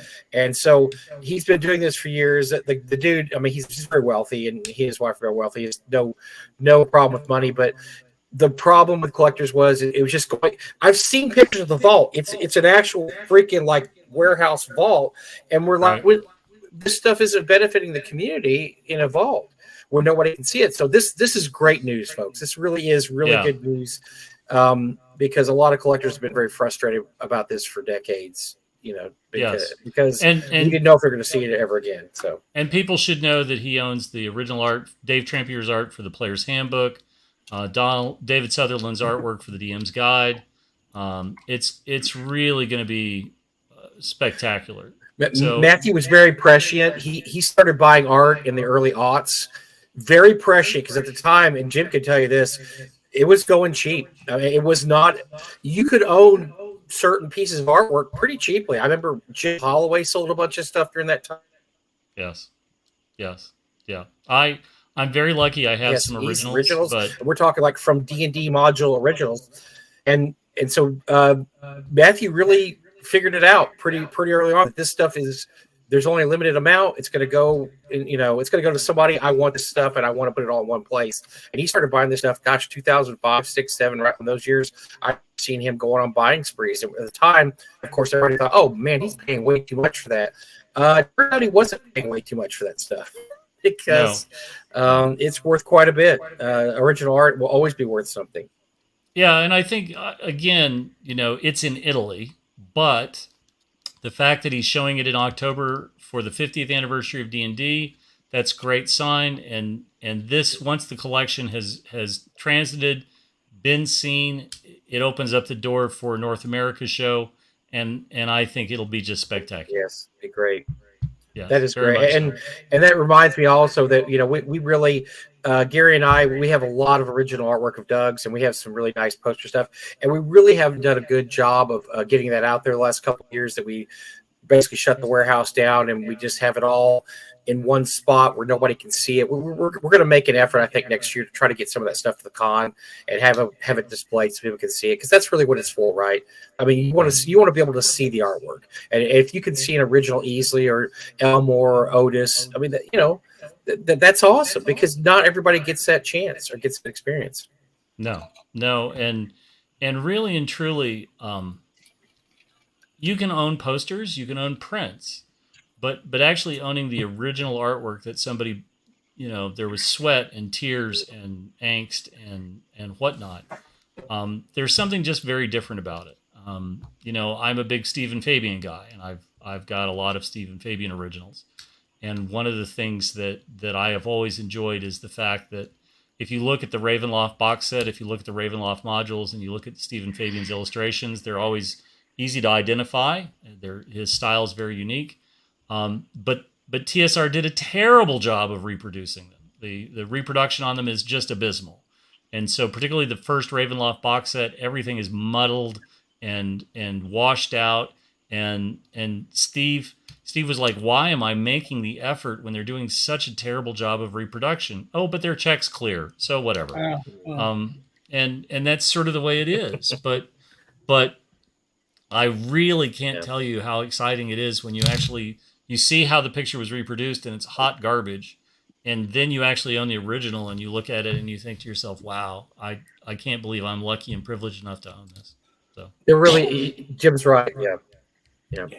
There's nothing like the original artwork. I'm very privileged to own a few original pieces, very few, but I have a couple of Easley sketches. I don't think I have anything by Elmore. I have a couple of Otis sketches, but it's just, there's nothing like it. To own something that nobody else has, or that you've seen in a module, like a D&D module. Here it is from the D&D module. There's a piece of artwork that the North Texas owns, that Doug owned.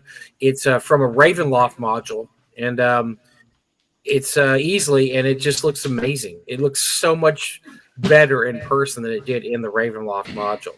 And all right, it's just really cool to own that stuff. So I don't know if I've ever talked about this on the show, but this is my player's handbook. You can tell it's my player's handbook because, like an idiot, I laminated it to protect it and keep it safe. Nothing wrong with that. Ruining its value. Here it is. Let's see. I think it's the 6th printing. Yes, it's the 6th printing, and I've ruined the value.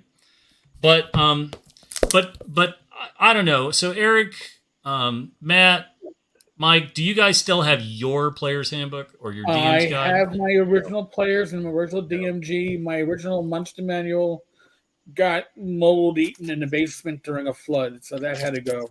Sure. And I've used my player's handbook is so abused, so worn. I have multiple copies. I can always spot my original from it. So what I've done with my player's handbook, and I'll just show this real quick. I didn't start doing this until late, and that was my mistake. So really, everybody ought to do this. So I've turned it into my autograph book. I did too. And nice. Yeah. one of the things that's sort of nice is that, I've got an Easley, I've got an Otis. You can see some of this stuff. That's really cool. Darlene Very signed the cool. illustration. But here, if you know Larry and you know that he likes good bourbon, I've got a couple in the back, right? I would say to people, particularly at a show like North Texas, where Jeff Easley sets up every year, Darlene is there. I would really, whatever it takes to get somebody to do that artwork in your book, take the time and do it. Like, whatever the effort is, you're just, Diesel. Diesel drew a beholder for me. And it doesn't take long. And frankly, if somebody says, well, I'd like $25 to do that, or I need $50 to do that, pay cash. Don't look back. It's one of those things where you're going to look back. I don't have an autograph by Gary Gygax. I just don't. I have an autographed copy of one of the Dangerous Journeys, or not Dangerous Journeys, but whatever. Yeah. It's one of the. It's one of the 1,000. It's one of the 1,000 that he signed. But I have it. I've got one. But I don't actually have an autograph from Gary to me, and I don't have him autographed. I don't have his autograph on my player's handbook. And so all of that stuff, I would really say, as folks are aging out, as folks are dropping off the grid, you really got to make the effort to get the autographs and talk to the people that you love. And and don't wait, don't delay. Please don't delay. There's going to be a day where tell them what their creations meant to you. That's right. I love Tom Wong. I really, really do. His games meant a lot to me. There was about a 2-year period in my life that was really, really rough when I was a kid, and Awful Green Things and Snit's Revenge were a huge part of what that was the light at the end of the tunnel for me. And I really can't say enough good things about him. And the nice thing is that Tom, seductive tempter that he is, and ladies, man, the beard is magical. The beard is just always magical. He's as nice a guy as you could ever possibly hope to ever be. He really, really is. Although he's just, women orbit him like moons around Saturn. It's just, he's irresistible. Again, it's the beard. I'm fairly certain. Beard. Yeah, it's a beard. Hey, it's the beard. And I can't even grow a beard. So there we go. Look at that. Can I talk about a couple of things I got in the last week? I just wanted to show real quick. Yes, please do. I finally got my copies of Rod Conley's How to Make a Fantasy Sandbox, because I was an idiot and didn't send off for it when I got the Kickstarter, and along with the Isle of Pied. I should know. I should know because I play with Rob, but I don't. This is a great book. It's not a very expensive. I just had it. It's just a printing from a drive-through, but I never turned in my free printing of it.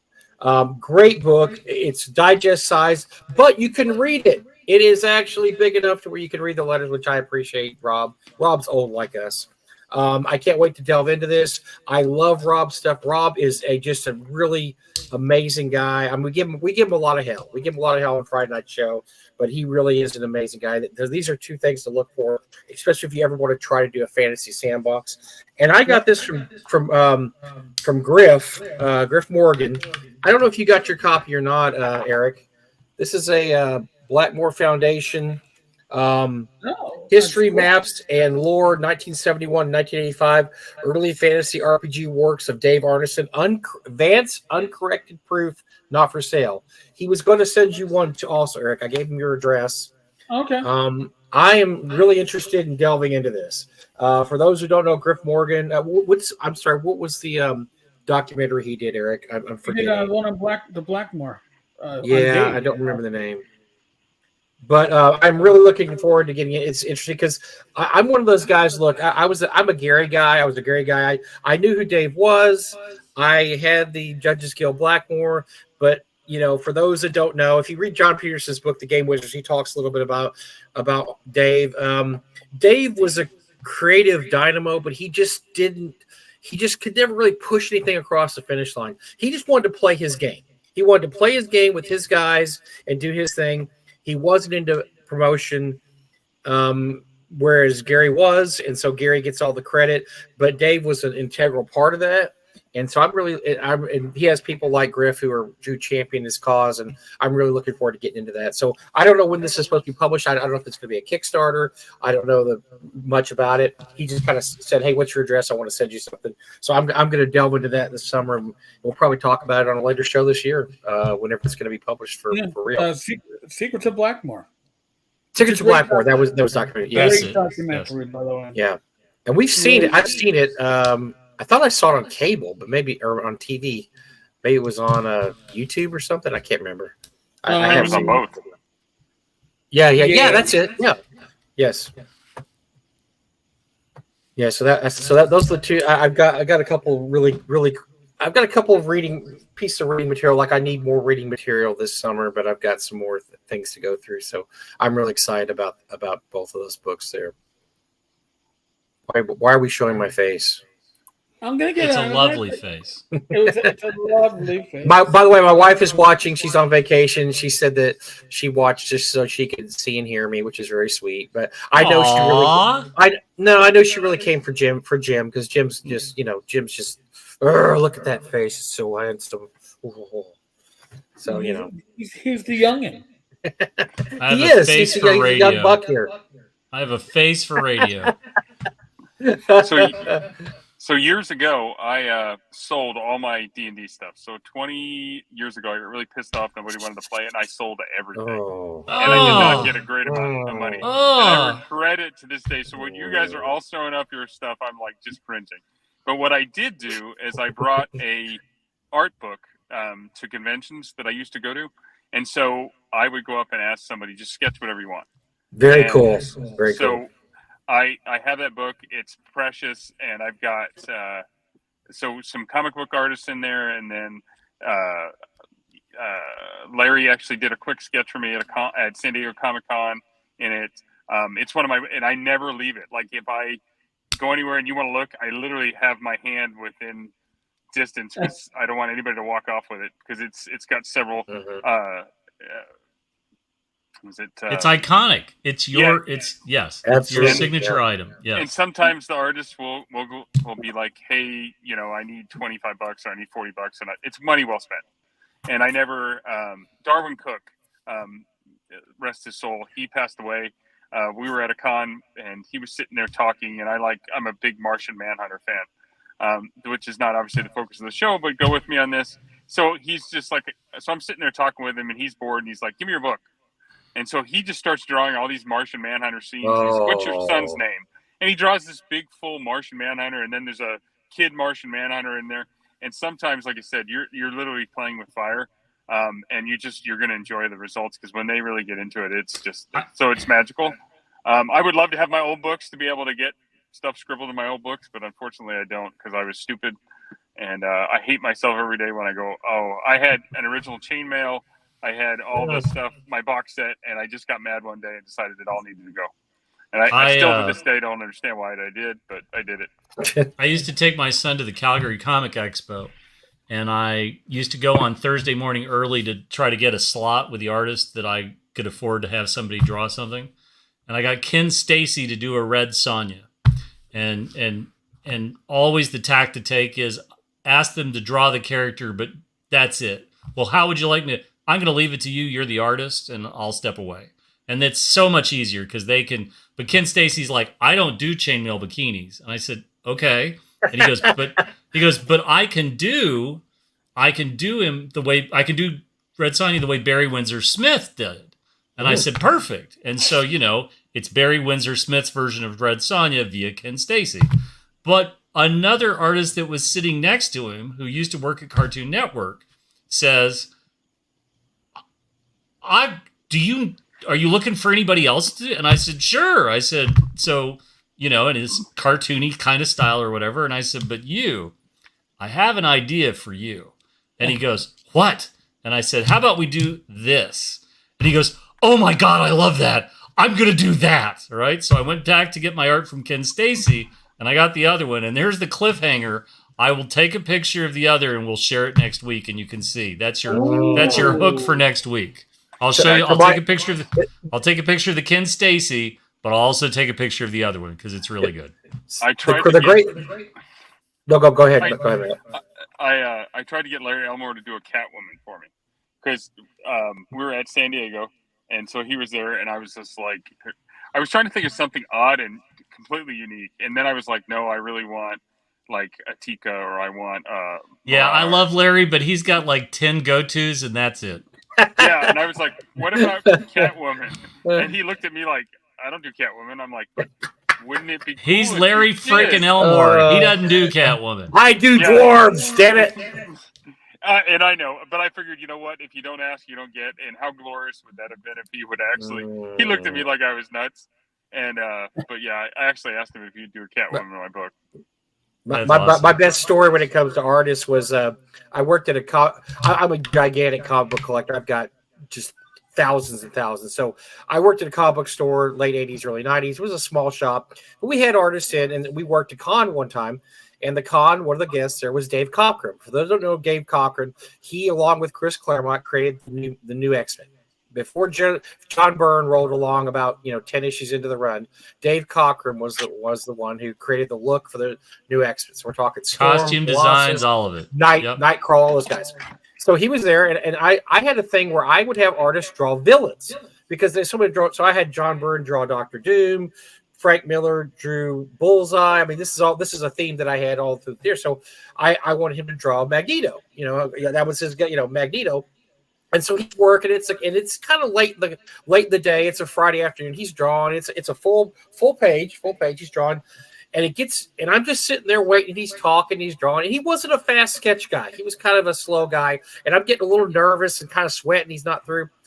And so, of course, the con's about to close that day. And he said, "Hey, are you going to be here tomorrow?" I said, "Yes, I'll be here tomorrow." He goes, "I tell you what. I'm going to take this back to my room and work on it tonight. If you're here tomorrow, because I just don't feel like I'm doing a good enough job on this."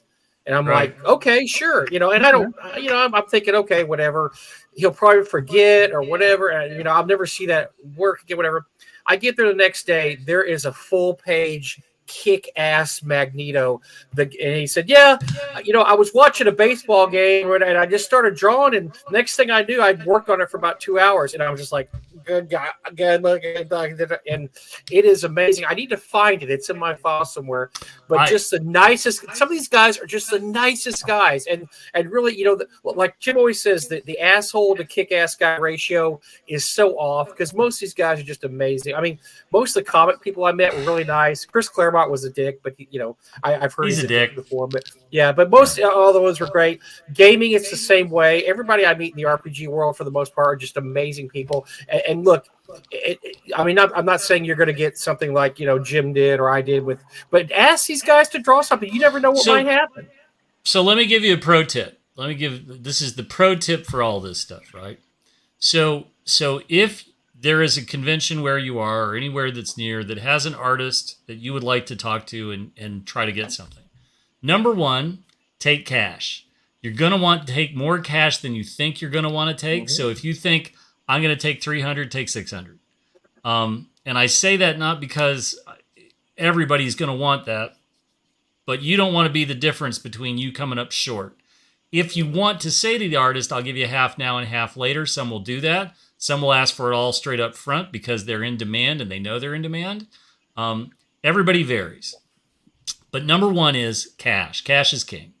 Number two, if it's a 3-day show and it starts on Friday morning, or it's a 4-day show and it starts on Thursday morning, you want to be the person knocking the door down the moment the gates open on the first day. And you beeline straight to the person you want to have do some art for you. And I don't mean you lollygag your ass there. I mean, you book it and you get there and you are just patient. You are right at their, like if it's 10 o'clock when the doors open, you want to be at their booth at 10:02, like whatever. And then think about what you're going to ask, right? Like Matt broke the golden rule of sketches by going to Larry frickin' 10 Pose Larry Elmore and say, hey, could you do Catwoman? And no offense, Matt, you got exactly what you should, which is Larry Elmore looking at you going, are you high? You must be high. I'm Larry freaking Elmore. I don't do Catwoman. What module was Catwoman in? I don't know what module. What Dragonlance module was Catwoman in? You need to go over there in that line over there with those people who draw Catwoman, because I'm not going to draw Catwoman. So what you do is go to an artist and be prepared. Like, do your homework. Have you seen them draw? Have you seen a sketch that they've done where you're like, God bless America, I got to have that? Like there's an artist named Dave Tennant who does all this, or I'm getting his name wrong, but he does Archie and Jughead comics now. But he's famous. He's absolutely famous for doing all the characters we love in Archie, Jughead, Betty, Veronica style. And so I saw a Deja Thoris that he's done that, so help me God, if he comes to a convention within 300 miles of me, I'm going to drive and have him do a Deja Thoris for me. But have an idea of what you want. And then when you say, I'd really like you to, is there any way that I could ask you to draw a sketch of fill in the blank, Catwoman. Then when they say, sure, I've got time to do 10 sketches this weekend and the cost is X, don't faint. If it's too much, say okay and walk away. If you've got enough cash, say okay. Do you want half now, half later? And they'll be like, no, I want it all up front or whatever. Okay. But then when they say, well, what would you like? Step back. They don't need micromanagement. They're the freaking artist. And all you need to say is, I was sort of hoping for Catwoman, but not like the whip Catwoman from the 90s, early 2000s. Like I was thinking Julie Newmar, but have your idea, but don't give them direction. Don't micromanage it. And then just step back. That said, I know somebody who did commission a sketch one time, and the lack of detail, they got a version of their character that was nowhere near what they wanted. And that's why you really sort of have to go in with an idea, right? I can say, I'd like Red Sonja. Well, what kind of Red Sonja? Do you want a Frank Thorne style Red Sonja? Do you want John Byrne's Red Sonja from the Marvel team up with Spider-Man? Do you want something more current? If it's an artist known for drawing Red Sonja, you know what you're getting, ask and just walk away. Like Ken Stacy was like, I don't do chainmail bikinis. I was like, yeah, I got you. But, and he goes, oh yeah, that would be great. I'd love to draw that, right? No, that's great advice, Jim, because one of the people I had do a sketch, and like I said, I did villains. That was my thing. And they love doing villains because they never get asked to do villains. I had Walt Simonson do Loki. And he goes, which Loki do you want? I said, I want the big horns. Then he goes, I'm going to need some visual stimulation here. So we went to the comic store. He pulled a back issue off, opened it up, one of Jack Kirby's big old things, and I'm like, oh yeah. And he drew the big old giant horns and Loki. And so if you have an idea, but like I said, I had really good luck asking him to draw villains, because so many of these guys, like you go to Frank Miller. I was at the convention I was at, everybody wanted Frank Miller to draw Elektra or Daredevil. Everybody. God, don't you think he's tired of drawing Elektra's butt at this point? I know he is. I said Bullseye, and he lit up. Frank Miller lit up and said, that's Bullseye? Right. I haven't got a Bullseye yet. He was so excited about doing Bullseye. So sometimes you can get some little extra oomph out of it by just doing something a little different. Not too different. Not Catwoman to Elmore. Not that's right. This is going to be like that Star Trek episode where we're going to say where Matt went to Elmore and asked for Catwoman. Hey, it would have been epic. The whole book, I picked the theme, and I was like, everybody was doing Catwoman. So he's literally flipping through the book, and I'm like, there's a lot of Catwomen. And and he's like, he's a pervert. Here's my last piece of advice. We used to go to the Calgary Comic Expo. It was in April every year. And I would put what I used to do is I had a coffee can. I literally had a coffee can, and I don't even drink coffee. But whenever at the end of the week I had cash left in my pocket, right? So like right now, I have 1, 2, let's see, I have $24 in my pocket. On Fridays, what I would do is I would take my little jar and I would throw it in there. And I would do that all year long. And then the money that I had, all the cash I had, like every 3 or 4 months, I would convert it to larger bills. But that was my Mad Money fund for sketches for the Calgary Comic Expo. And that got me 3 to 4 great sketches every year that we went. And I'll take pictures and we can sort of touch on this again next year or next week. But I would really, if you want to get people and you want to get their signatures and you'd like to get some art and so on and so forth, I am begging you now, if you go to conventions, if you go to North Texas, if you go anywhere, take something that means something to you, get them to sign it, get them to do a little sketch. But take that time to do it now because you'll just be filled with regret. I can never get Gary to sign anything of mine again. I did it. So I don't even know why I did this, but in the aughts, I contacted Jim Rosloff, who's not even one of my favorite TSR artists. I mean, I like the guy, but he did the cover to Q1 Queen of the Dimwit Pits. And my original group went through the complete Giant series, D series, and Q series, and with the original characters. And it was in that group of guys. Those were my best friends, including my brother. We still game together to this day, 40, 50 years later. So I had Rosloff redo the cover of Q1, but with my players' characters as the characters fighting the queen. And it's downstairs. I'll bring it up when Jim shows his work. I'll bring that up for next week. But I can't remember how much he charged. I thought at the time, like, man, that's a lot of money. But, this is going to be something cool that I could do. I made copies to give to my brother and Dr. Joe, the friend who played with us. And wouldn't you know it, of course, Jim has passed on now. And I was so glad I did that when I did it. I am so happy to have that piece of art. It's an original piece of art with my players' characters as the characters surrounding Loth and fighting Loth in a copy of the cover of Q1.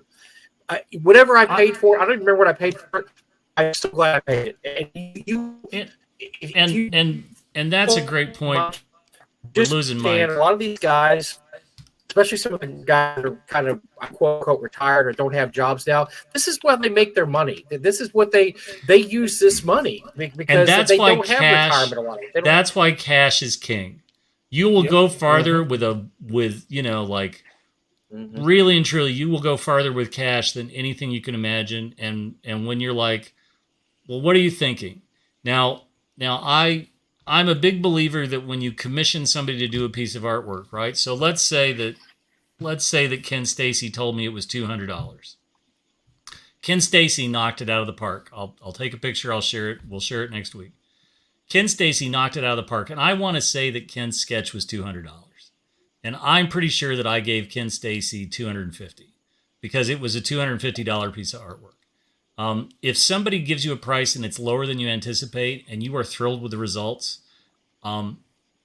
make it worth their while. It won't hurt you to give them a little more money because the next time you see them, if you want to ask them again, they're going to remember you. You can say, hey, Ken, you did that Red Sonja for me. I was hoping, oh, yeah, I remember that. And you can show them the picture and they'll be like, oh, there's an artist named Nat Jones.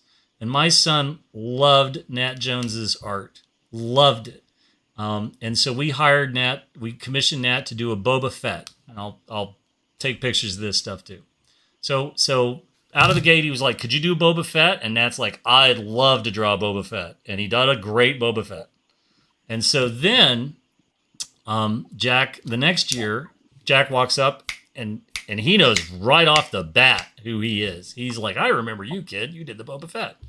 And so he's like, okay, this year, how about the creature from the Black Lagoon? And he's like, I would love to draw the creature from the Black Lagoon. So he does an amazing creature from the Black Lagoon. Oh, wow. And then the third year, Jack goes up to him and says, and again, it's like old home week. Like, he's like, hey, how are you? He's like, I still have no hair and you have dreads. I'll never have dreads. It's like, okay. And he says, well, what do you want this year?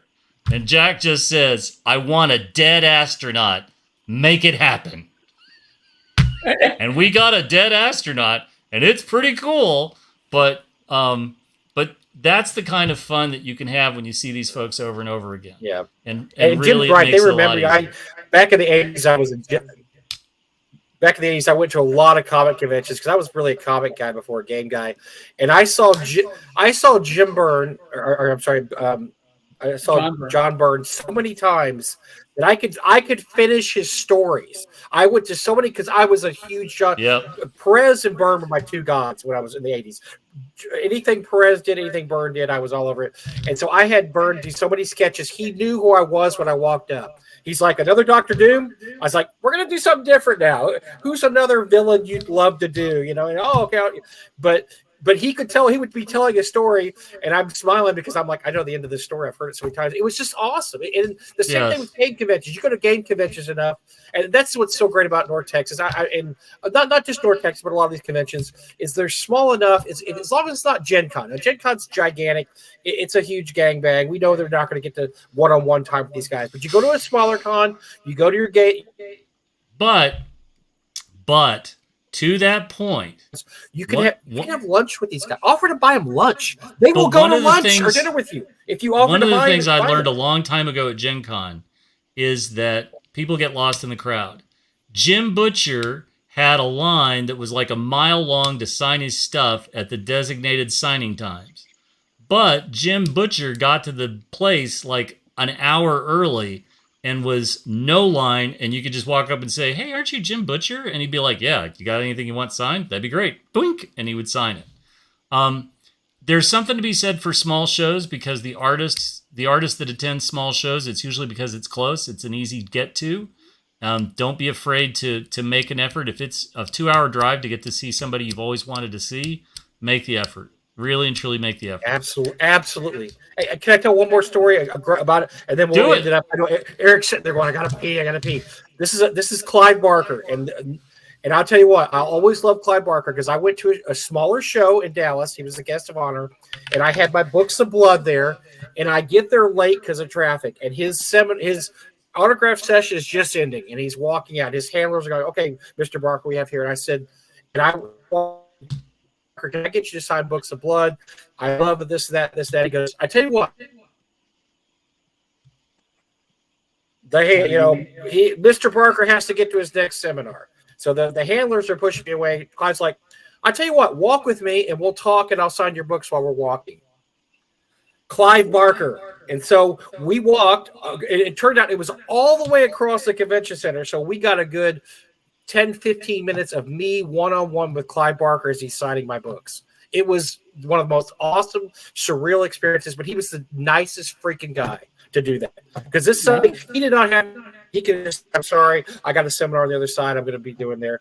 And that was amazing. And some of these guys, they just absolutely shock you with how badass they are when they do stuff like that. And I will always remember that. And I always have a soft spot for Clyde Barker because, the dude, this is before he was a giant star, but I mean, even then he was still, Books of Blood was hot, man. That was some big stuff back then.